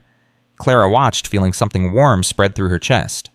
Even the most wounded children could recognize wounds in others, could reach out, however awkwardly, to offer comfort. Eleanor had known that. She'd built an entire philosophy around it. Maybe Clara was starting to understand it too. 3 months passed. Willowbrook filled slowly but steadily. After Jasmine and Marcus came Sophia, 12, who had aged out of her aunt's patience after her parents' deaths. Then the Williams siblings, 3 kids under 10, whose mother had been arrested and whose father was unknown. Then Tyler, a 14-year-old with a history of violence that had gotten him expelled from 2 group homes. Each child arrived with their own story, their own wounds, their own defenses. Clara learned them all. She learned that Jasmine set fires because burning things felt like the only way to release the rage inside her. That Marcus's silence was protection, a way of making himself invisible so no one would hurt him. That Sophia cried herself to sleep every night but refused to admit she missed her parents. That the Williams kids slept in a pile like puppies, unable to feel safe unless they were touching each other. She learned that Tyler wasn't violent by nature. He was hypervigilant, always scanning for threats, always ready to fight because fighting had been the only way to survive in his previous placements. And she learned that healing wasn't linear. Some days felt like breakthroughs. Others felt like complete regression. The key was showing up anyway, day after day, no matter what. How did Eleanor do this for 46 years? Clara asked Robert one evening. Emma was 4 months old now, sleeping in her carrier while Clara reviewed reports. How did she pour herself into these kids without burning out? Robert considered the question. She didn't pour herself out. She drew from something bigger. What do you mean? Eleanor always said the love wasn't hers to give. It flowed through her, from somewhere else. He shrugged. I'm not a religious man, but I understood what she meant. When you're doing work this hard, you can't rely on your own resources. You have to tap into something beyond yourself. Like what? Like the kids who came before, like the ones who'll come after, like the idea that every child you help today might help someone else tomorrow. Robert smiled. I'm here, aren't I? 50 years after Eleanor saved my life, I'm still showing up. That's the return on her investment. That's what kept her going. Clara looked around the building, at the children doing homework in the dining room, at the staff members leading evening activities, at Emma innocent and perfect growing up, surrounded by all of it. I think I'm starting to understand, she said. 6 months after opening, Clara got a call that changed everything. Miss Bennett, this is Margaret Chen from the state licensing office. Clara's stomach dropped. Margaret's tone was serious. Official. Is something wrong? Not exactly, but I need to inform you of a situation. Margaret paused. Richard Hayes' trial concluded yesterday. He was found guilty on 12 counts of fraud and child endangerment. He's going to prison for 8 to 15 years. Clara felt dizzy. He's actually going to prison? Yes, and as part of the sentencing, the court has ordered Mountain View Children's Center to be shut down. All the children currently placed there need to be relocated. How many children? 47. Clara couldn't breathe. 47. The state is scrambling to find placements. Most facilities are already at capacity. DCF is reaching out to every licensed facility in Vermont. Margaret's voice softened. I'm calling you because Willowbrook is the only facility in the state that's equipped for this kind of intake. Eleanor built this place to handle large numbers. You have the space, you have the staff, you have the licensing. But 47 children. We're currently at 14. That's more than tripling our population overnight. I know, it's a lot to ask, and I want you to know that you're not obligated to take anyone. But these kids, Clara, they've been in a facility that didn't care about them. Some of them have been there for years. They deserve better. Clara thought about Eleanor, about the promise that had been passed down through generations. No child will ever be turned away. How soon can you start the transfers? The next week was chaos. Clara called every former Willowbrook resident she could reach. She begged, borrowed, and scraped together additional staff. She set up temporary sleeping arrangements, converted common rooms into dormitories, reorganized every inch of the facility to accommodate the influx. Robert coordinated emergency construction. Patricia pushed paperwork through the system at record speed. The volunteers who had helped renovate the building returned to help prepare for the new arrivals. And the children came. Busload after busload. Kids of every age, every background, every level of damage. Some arrived angry, some arrived terrified. Some arrived so numb they barely seemed alive. Clara greeted each one personally. Hi, I'm Clara. Welcome to Willowbrook. You're safe here. She said it 47 times, and she meant it every single time. The integration was rocky. The Mountain View kids had been institutionalized in the worst sense of the word. They were used to rigid schedules, harsh punishments, and staff who didn't care. They didn't know what to do with kindness. Many of them rejected it outright, convinced it was a trick. The Willowbrook kids who had spent months learning to trust suddenly had to share their space with strangers who didn't know. The rules, didn't understand the culture, didn't believe that this place was different. Fights broke out daily. Property was destroyed. Staff members threatened to quit. Clara barely slept. She moved through each crisis like a woman possessed, putting out fires, literal and metaphorical, mediating conflicts, holding crying children, reassuring terrified staff. This isn't working, her head counselor said after a particularly brutal day. We don't have the resources for this. We don't have the training. These kids need more than we can give them. They need exactly what we can give them, Clara said. Love, stability, the belief that they matter, everything else is secondary. Clara, be realistic. We're drowning. Then we'll learn to swim. Clara's voice hardened. My grandmother took in children when she had nothing but a building and a dream. She figured it out, so will we. That was 60 years ago. The world was different. Kids haven't changed. They still need the same things they've always needed. Someone to see them, someone to fight for them, someone who won't give up. Clara met the counselor's eyes. Are you giving up? A long pause. Then a sigh. No, I'm not. Good, neither am I. The turning point came 3 weeks after the Mountain View transfers. Clara was in her office, Emma on her hip, reviewing incident reports when Jasmine appeared in the doorway. There's something you need to see. Can it wait? I'm trying to figure out why 3 boys got into a fistfight over a basketball. It can't wait. Something in Jasmine's voice made Clara look up. The girl's expression was strange, not angry, not defensive. Something else entirely. Show me. Jasmine led her to the second floor to the dormitory wing where the younger Mountain View kids were housed. She stopped outside one of the rooms and pointed. Clara looked through the doorway and felt her breath catch. Marcus was sitting on the floor with a group of younger children. The kids from Mountain View, the most traumatized ones, the ones who hadn't spoken or smiled or engaged since arriving. And Marcus was talking to them. Not just talking, telling a story. His voice was soft but clear, animated, alive. He was using his stuffed dog as a puppet, making it dance and speak, and the children were watching with rapt attention. One of them laughed. Actually laughed. A little girl who hadn't made a sound in 3 weeks. He started doing this yesterday, Jasmine whispered. He just walked into their room and started talking. Nobody knows why. Clara watched tears streaming down her face. Marcus, who hadn't spoken for months. Marcus, who had retreated so far into himself that everyone thought he might never come back. Marcus, who had found his voice by using it to help children who were even more lost than he had been. That's why, Clara whispered. That's why Eleanor did this for 46 years. That's what she saw. That's what kept her going. What? Miracles. Small everyday miracles that nobody else would notice. Clara wiped her eyes. A boy who stopped talking finds his voice by helping other kids find theirs. That's not random. That's not coincidence. That's what happens when you create a place where broken people can heal each other. Jasmine was quiet for a moment. Then she said, I've been helping too, with the older kids, the angry ones. They listen to me because I'm not like an adult who doesn't get it. Clara turned to look at her. This girl who had arrived ready to burn the world down. This child who had been labeled a lost cause by everyone who should have fought for her. I know, Clara said. I've seen. I'm not doing it because you told me to. I know that too. I'm doing it because... Jasmine struggled for words. Because I remember what it felt like, to be that angry, to think nobody cared, and I don't want them to feel like that. I don't want them to think they're alone. Clara reached out and put her hand on Jasmine's shoulder. The girl flinched, then relaxed. That's exactly what Eleanor would have wanted, Clara said. That's exactly what this place is supposed to do. Not just save children, but turn them into people who save other children. She sounds like she was pretty smart. She was. And she would have loved you. Jasmine blinked rapidly, looking away. Whatever. I just wanted to show you the thing with Marcus. Thank you for showing me. Whatever, Jasmine said again, and walked away. But Clara saw her wipe her eyes as she went. The months that followed were hard. Some of the hardest of Clara's life. But they were also beautiful. The Mountain View kids slowly integrated. Walls came down. Trust was built. The culture of Willowbrook absorbed them, transformed them, helped them begin to heal. Clara documented everything in her journal, continuing Eleanor's tradition.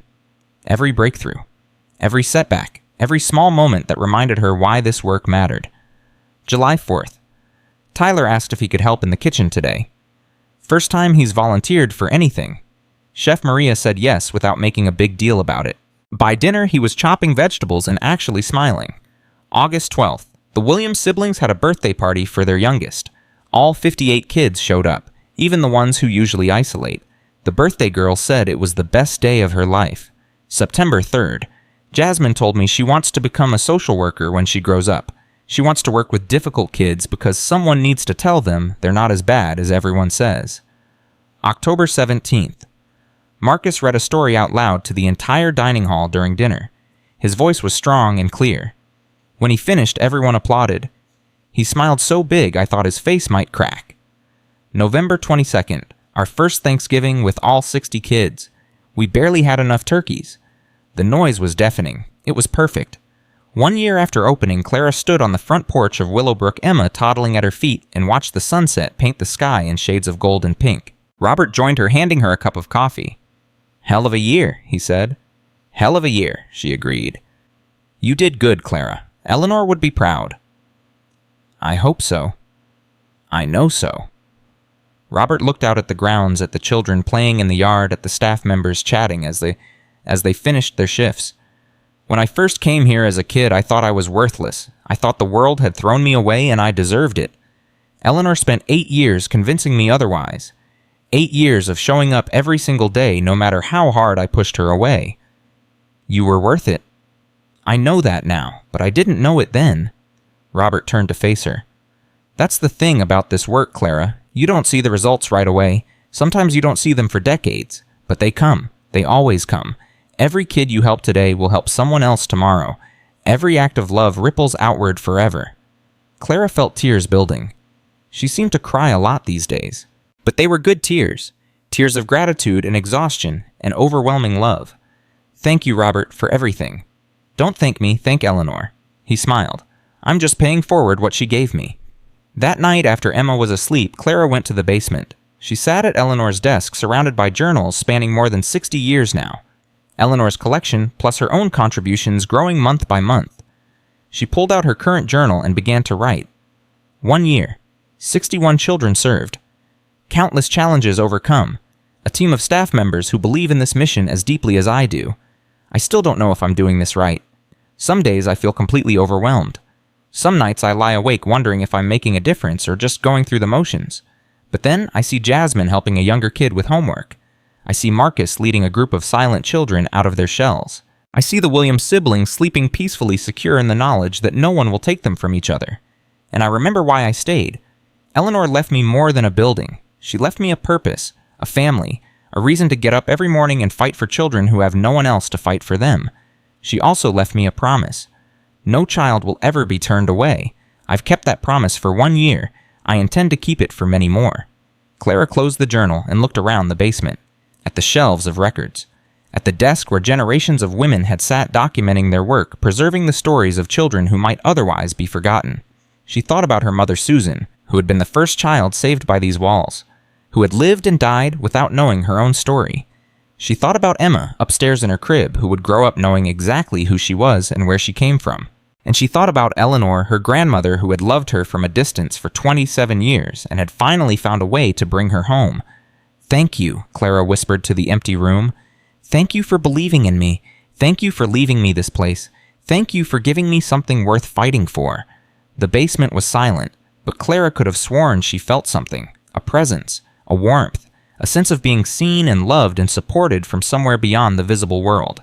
She smiled, wiped her tears, and climbed the stairs back to the main floor.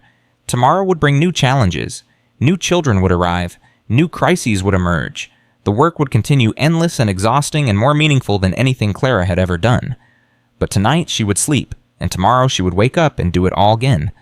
Because that's what Eleanor had done for 46 years. And that's what Clara would do for as long as she had breath in her body. No child will ever be turned away. Not today. Not tomorrow. Not ever. 5 years had passed since Clara first walked through the doors of Willowbrook. 5 years of sleepless nights and early mornings. 5 years of crises and breakthroughs and everything in between. 5 years of watching broken children slowly become whole. Emma was 5 now. Running through the hallways like she owned the place. In a way she did. She had grown up surrounded by a constantly shifting family of children who adored her staff members, who treated her like a niece and a mission that shaped her understanding of the world. "Mommy, why does Jason have to leave?" Clara looked down at her daughter, who was tugging at her sleeve. Jason was 18 today. He was aging out of the system, moving into his own apartment, starting community college in the fall. He had arrived at Willowbrook 3 years ago, angry and withdrawn, convinced that his life was over before it had really begun. "Because he's grown up, baby. He's ready to take care of himself now." "But I don't want him to go." Clara knelt down to Emma's level. "I know, I don't want him to go either, but that's the point of what we do here. We help kids until they're ready to fly on their own, and then we let them go. What if he falls? Then he knows he can always come back. That's what home means, Emma, not a place you can never leave, a place you can always return to." Emma considered this with the gravity of a 5-year-old philosopher. Okay, but I'm still going to miss him. Me too, sweetheart, me too. The farewell party that evening was bittersweet. Jason stood in the dining hall surrounded by current residents and staff looking uncomfortable with all the attention. He had come so far from the sullen teenager who had arrived refusing to speak to anyone. Now he was giving a speech. Voluntarily. I don't really know what to say, he began, his voice rough. I'm not good at this stuff, but I guess I should probably thank some people. He looked at Clara. When I got here, I told Miss Bennett that I didn't need her help. I told her I didn't need anyone. I was pretty sure I'd be out of here in a month, same as everywhere else. The room was silent. She told me I could believe whatever I wanted, but she wasn't giving up on me. I thought she was full of it. Adults always said stuff like that, and they never meant it. Jason swallowed hard. But she meant it. Every single day for 3 years, she meant it. Even when I was being a complete jerk. Even when I told her I hated her. Even when I tried to run away twice. Clara felt tears building. She remembered those days. The screaming matches, the broken furniture, the night she'd found Jason packing a bag at 2 a.m. determined to disappear. I don't know what I would have become without this place, Jason continued. I don't know if I would have survived, but I do know this. Willowbrook saved my life. Miss Bennett saved my life. And I'm going to spend the rest of my life trying to deserve it. The room erupted in applause. Jason wiped his eyes, embarrassed, and was immediately swarmed by kids wanting to hug him goodbye.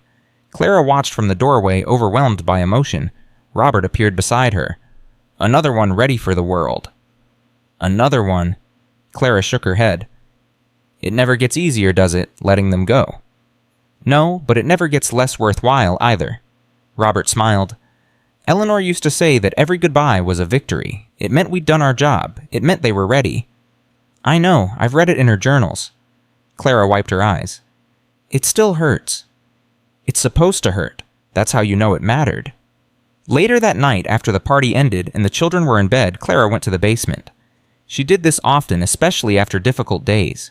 The journals had become her companions, her advisors, her connection to the grandmother she'd never known. She would sit at Eleanor's desk, read entries from decades past, and remember why she had chosen this path. Tonight she pulled out a journal from 1985, a year she hadn't explored much. She opened it randomly and began to read. December 12, 1985. Robert graduated from trade school today. I sat in the audience and cried through the entire ceremony. This boy who came to me at 8 years old so angry he couldn't stop breaking things. This boy who I wasn't sure would survive his own rage. He walked across that stage with his diploma, and when he looked at me, he smiled. That smile was worth every sleepless night, every difficult conversation, every moment when I wondered if I was making any difference at all. I don't know what Robert will become. I don't know if he'll stay in touch. I don't know if he'll remember Willowbrook when he's 40, 50, 60 years old. But I know that today, in this moment, he has a future. A real future. And I helped give him that. That's enough. That's everything. Clara closed the journal and smiled through her tears. Robert was 67 now. He still came to Willowbrook every week helping with maintenance, mentoring the older boys, paying forward what Eleanor had given him. Eleanor had wondered if he would remember. She never had to wonder again. The call came at 3 in the morning. Clara grabbed her phone, heart pounding, and expecting an emergency with one of the children. Instead, she heard Patricia Lawson's voice shaking with emotion. Clara, I have news. Big news. Patricia, what's wrong? What time is it? It's 3 a.m. and I don't care. Clara, the governor, just signed the bill. Clara sat up in bed, suddenly wide awake. What bill? The Eleanor Bennett Child Welfare Reform Act. The bill we've been fighting for. It passed the legislature last week, and the governor just signed it. Patricia was crying now. Clara, they named it after Eleanor. The entire state child welfare reform. They named it after her. Clara couldn't breathe. For 3 years, she had been advocating for changes to Vermont's child welfare system. She had testified before committees. She had written letters.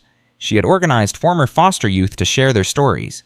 She had partnered with Patricia and other reformers to draft legislation that would prioritize keeping siblings together, improve funding for residential facilities, and increase accountability for facilities that failed their children. And now it had passed, and they had named it after Eleanor. Patricia, I don't know what to say. You don't have to say anything. You did this, Clara. You and Eleanor's legacy. Everyone who voted for this bill knew about Willowbrook. They knew about what you've built here. They knew about the children you've saved. We've saved. We've saved, Patricia agreed. Together. Just like Eleanor would have wanted. After she hung up, Clara sat in the darkness of her bedroom and let the tears flow. Her grandmother had spent 46 years fighting a system that didn't care about children. She had won small battles and lost big ones. She had died believing her work was unfinished. But it wasn't unfinished. It had continued through Clara, through Patricia, through Robert and David, and every person whose life Eleanor had touched. And now it was enshrined in law. Eleanor's principles, Eleanor's values, Eleanor's belief that every child deserved protection and love. No child will ever be turned away. It wasn't just a promise anymore, it was the law. 3 months later, Clara received an invitation she never expected. The Vermont Social Work Association requests the honor of your presence at the annual Excellence in Child Welfare Awards ceremony, where Clara Grace Bennett will be honored with the Lifetime Achievement Award. She stared at the invitation for 5 full minutes. Lifetime achievement, she said out loud. I'm 32 years old. Robert laughed when she showed him. Age isn't the point. Impact is the point. But I haven't done anything that special. I just kept Willowbrook running. You kept Eleanor's dream alive. You expanded it. You fought for legislation that will protect children for generations. You've personally served over 300 kids in 5 years. Robert shook his head. Clara, you've achieved more in 5 years than most people achieve in 50. I just did what Eleanor would have done. Exactly. And that's worthy of recognition. The ceremony was held in Burlington in a hotel ballroom, filled with social workers, child welfare advocates, politicians, and former foster youth. Clara sat at a front table with Emma, Patricia, Robert, and David, feeling completely out of place. When they called her name, she walked to the podium on shaking legs. The audience applauded. Clara looked out in the sea of faces and saw people she knew and people she didn't. She saw staff members from Willowbrook. She saw former residents who had traveled from across the country to be here. She saw Jasmine, now 16, sitting in the second row, trying to look too cool to care, but failing completely. Thank you, Clara began, her voice unsteady. I honestly don't know why I'm receiving this award. There are people in this room who have been doing this work for decades, longer than I have. People who sacrificed everything for children who had nothing. She took a breath. But I'm not going to stand up here and argue about whether I deserve this. Instead, I'm going to tell you about someone who definitely did deserve it, but never received it. My grandmother, Eleanor Bennett. The room went quiet. Most of you know the story by now. Eleanor ran Willowbrook Children's Home for 46 years. She served over 2,000 children. She fought every battle you can imagine against bureaucracy, against poverty, against indifference, against people who saw vulnerable children as problems to be managed rather than people to be loved. Clara's voice strengthened as she continued. She did all of this while raising a daughter she had found abandoned on her doorstep as an infant. A daughter she protected with a secret that ultimately drove them apart. A daughter who died without ever knowing the truth about where she came from. Clara looked at Emma, who was watching with wide eyes. That daughter was my mother, Susan Bennett. She lived her whole life feeling like something was wrong, like she didn't quite belong, like there was a hole inside her that she couldn't fill. She never knew she was adopted. She never knew Eleanor had chosen her, fought for her, loved her with everything she had. Clara felt tears on her cheeks, but didn't wipe them away.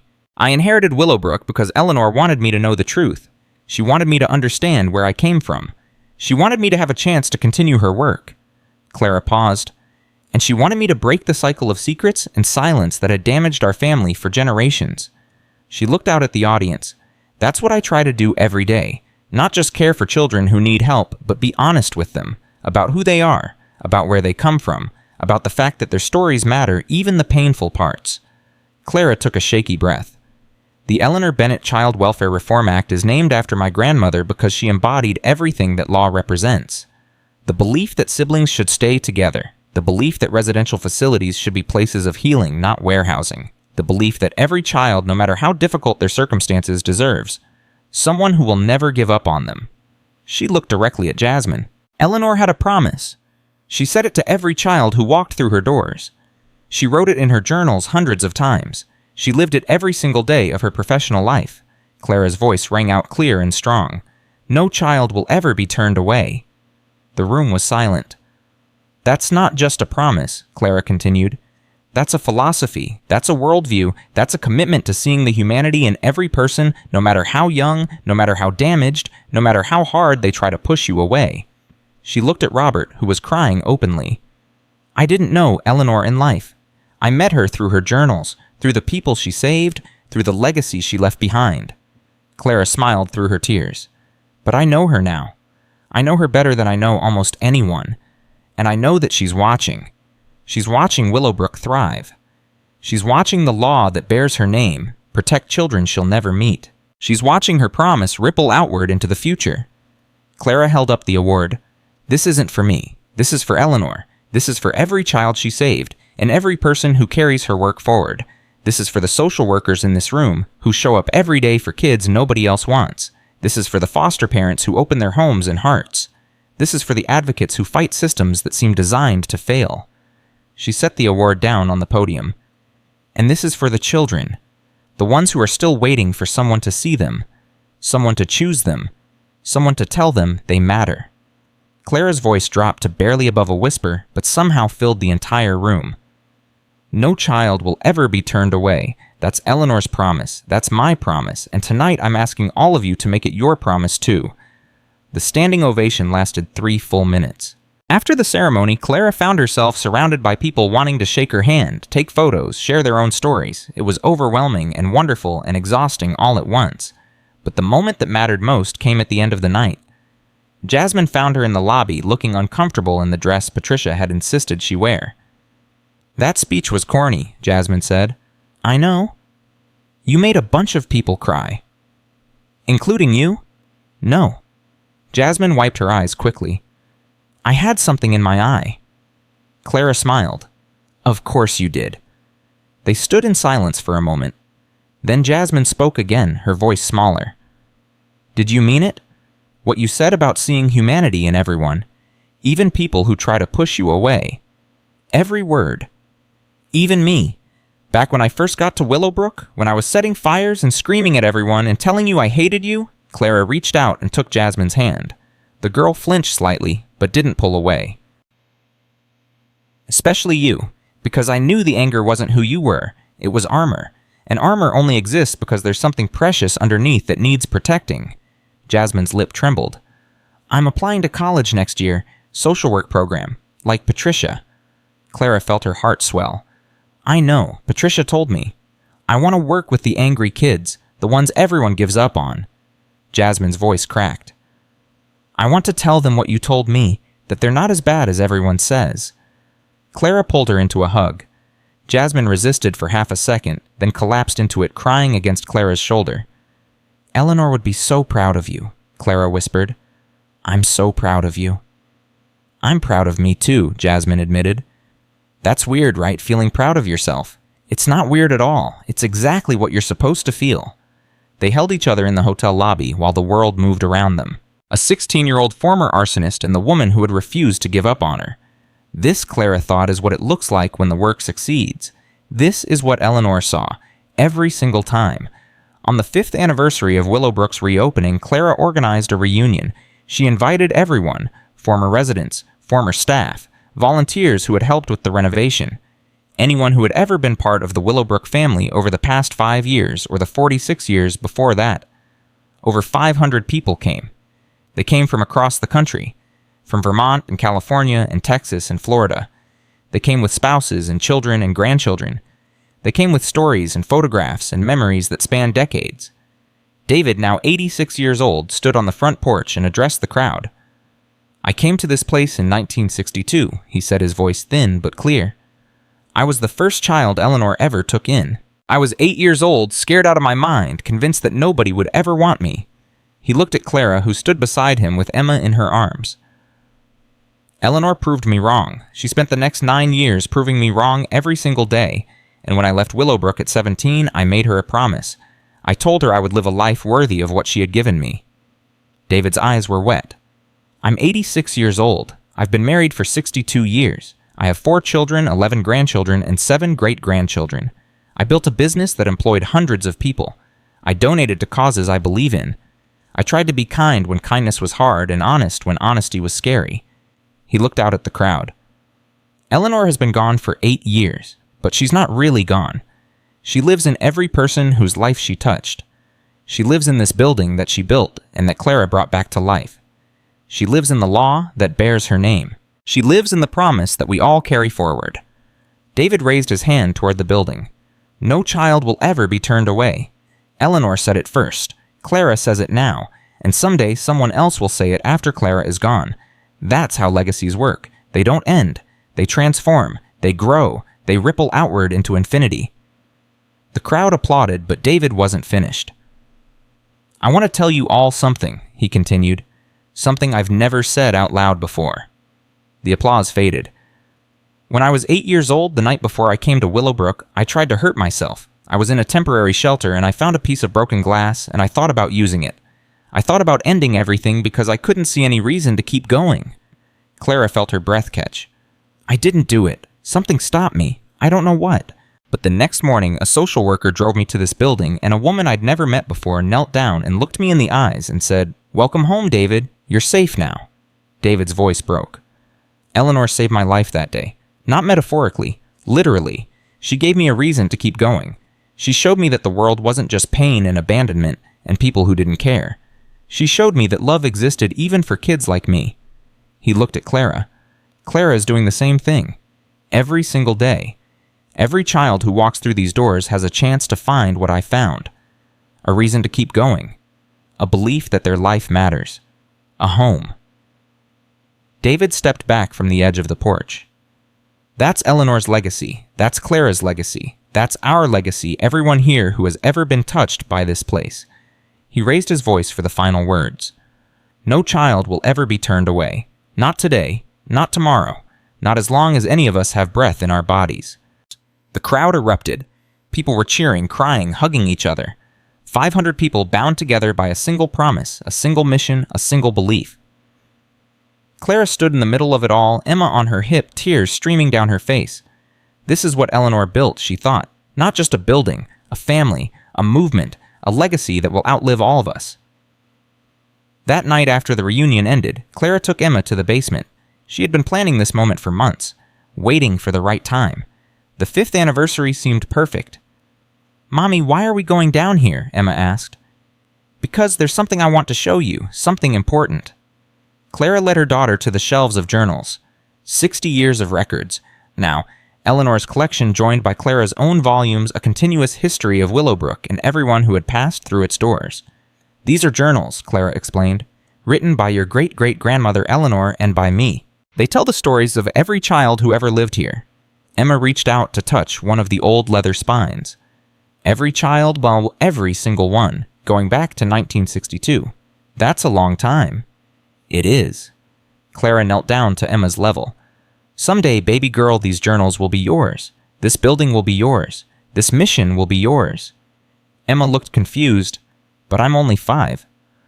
Clara laughed. "I know. I'm not giving them to you now. I'm telling you about them so you'll understand. So when you're older, you'll know where you come from and what your family stands for." "What do we stand for?" Clara smiled. "We stand for the idea that every child deserves love. That no one is too broken to be healed. That family isn't about blood, it's about choice." She touched Emma's cheek. "We stand for a promise that your great-great-grandmother made, that I make now, and that you'll make someday." "What promise?" Clara took Emma's small hand in hers. "No child will ever be turned away." Emma repeated the words, slowly tasting them. "No child will ever be turned away." "That's right, that's who we are. That's what we do." Emma was quiet for a moment, her 5-year-old brain processing this information. Then she looked up at Clara with serious eyes. "I want to help, Mommy, like you help." Clara pulled her daughter into a hug, overwhelmed by love and pride and hope for the future. "You already do, baby girl. You already do." They stayed in the basement for a long time, mother and daughter, surrounded by decades of stories. Clara told Emma about Eleanor, about Susan, about the long chain of women who had dedicated their lives to caring for children who had no one else. She told her about Jasmine, who was starting college next year. About Marcus, who was now a peer counselor at Willowbrook, helping younger kids find their voices the way he had found his. About the Williams siblings, who were thriving. About Jason, who had just gotten his first promotion at work and called Clara every month to check in. She told her about the children who were still struggling, the ones who hadn't broken through yet, the ones who might never fully heal, but who deserved love anyway, deserved effort anyway, deserved someone who would never give up on them. And she told her about the children yet to come, the ones who would walk through Willowbrook's doors next week, next year, next decade, the ones who would arrive broken and leave whole, the ones whose stories hadn't been written yet. "There will always be more children," Clara said. "There will always be more work. But there will also always be more people willing to do it. People like you, Emma. People who grow up understanding that the world is hard, but that love is real, and that every act of kindness matters." Emma leaned against her mother, yawning. "Can we come back tomorrow? I want to hear more stories." "We can come back every day if you want. These stories are yours now." Clara carried her sleeping daughter up the basement stairs, past the dormitories where 63 children were settling in for the night, past the staff offices where tomorrow's schedules were being prepared, past the photographs on the walls showing decades of Willowbrook residents and the lives they'd gone on to live. She stopped in the main hallway in front of a portrait of Eleanor that David had commissioned for the 5th anniversary. It showed her grandmother in her 70s, again standing on the front porch of Willowbrook, smiling that fierce, determined smile that Clara had seen in photographs 1,000 times. "She would have loved Emma," Clara whispered. "She would have loved all of this." The portrait didn't respond, of course, but Clara could have sworn she saw something in her grandmother's painted eyes. Pride, maybe, or gratitude, or simply love reaching across the boundary between life and death to touch the granddaughter she'd never been allowed to hold. Clara carried Emma to their cottage and put her to bed. She sat beside her daughter for a long time, watching her sleep, thinking about everything that had led to this moment. She thought about the day she'd opened that letter for Morrison's law firm, never imagining where it would lead. She thought about her first walk through Willowbrook's abandoned halls, surrounded by the artifacts of a past she hadn't known existed. She thought about finding Eleanor's journals in the basement, about reading the truth about her mother, about making the decision to stay and rebuild. She thought about the battles she'd fought. Hayes and his threats, the licensing process, the endless fundraising and paperwork and sleepless nights, the children who pushed her away and the ones who clung to her and the ones who broke her heart in ways she still hadn't fully processed. She thought about the victories, the legislation, the award, the hundreds of children who had found safety within these walls, the former residents who had gone on to build meaningful lives. And she thought about Eleanor always. Eleanor, the grandmother who had loved her from a distance for 27 years, who had planned and hoped and prayed for this moment, even as death approached. Clara walked to her desk and pulled out her journal. She turned to a fresh page and began to write. 5 years? 5 years since I inherited a crumbling building and a legacy I didn't understand. 5 years since I made a choice that changed everything. I've served 312 children in that time. Some stayed for weeks, some stayed for years. Some I'm still in contact with, others I've lost track of. But every single one of them mattered. Every single one of them taught me something about love and resilience and the incredible capacity of human beings to heal. I've made mistakes. Plenty of them. I've lost my temper. I've made bad decisions. I've had days when I wanted to give up, when the weight of the work seemed impossible to carry. But I didn't give up, and I won't give up, because this work isn't about me. It's about the children who need someone to fight for them. It's about the promise Eleanor made and that I keep every single day. No child will ever be turned away. Clara set down her pen and looked out the window at the main building. The lights were off now, the children asleep, but she could feel the life within those walls. The hopes and fears and dreams of 63 young people who were counting on her. She would not let them down. She would not let Eleanor down. Tomorrow she would wake up and do it all again. The meetings and the crises and the breakthroughs and the heartbreaks. The endless, exhausting, essential work of loving children who had been told they were unlovable. And someday when she was old and her time was ending, she would pass this building and this mission to someone else. Maybe Emma. Maybe one of the children who had grown up here. Maybe someone who hadn't even been born yet. The legacy would continue. The promise would be kept. Clara closed her journal and added it to the shelf beside the others. A continuous record stretching back 60 years and reaching forward into a future she couldn't yet imagine. She turned off the light and climbed the stairs to bed. Tomorrow would bring new challenges, new children, new chances to make a difference, and Clara would be ready. Just as Eleanor had been ready, just as generations before them had been ready. Because some things were worth dedicating your life to. Some promises were worth keeping no matter the cost. Some legacies were worth carrying forward generation after generation until the end of time. Clara Bennett understood that now. She had inherited more than a building. She had inherited a purpose. And she would honor that purpose for as long as she had breath in her body. No child would ever be turned away. Not from this building. Not from this family. Not from the love that flowed through these walls, like a river that never stopped running. Eleanor's promise lived on. Clara's promise lived on. and it would continue to live on long after. All of them were gone, carried forward by the children they had saved, and the children those children would save in turn. That was the true inheritance, not property or money or possessions. Love passed from hand to hand, from heart to heart, from generation to generation. Love that refused to give up. Love that never turned anyone away. Love that changed the world one child at a time. Clara fell asleep with those thoughts in her mind and woke the next morning ready to begin again, ready to keep the promise, ready to continue the legacy, ready to love with everything she had, because that was what Eleanor had done. That was what Clara would do, and that was what Willowbrook would always stand for: a home for the broken, a sanctuary for the lost, a place where no child would ever be turned away.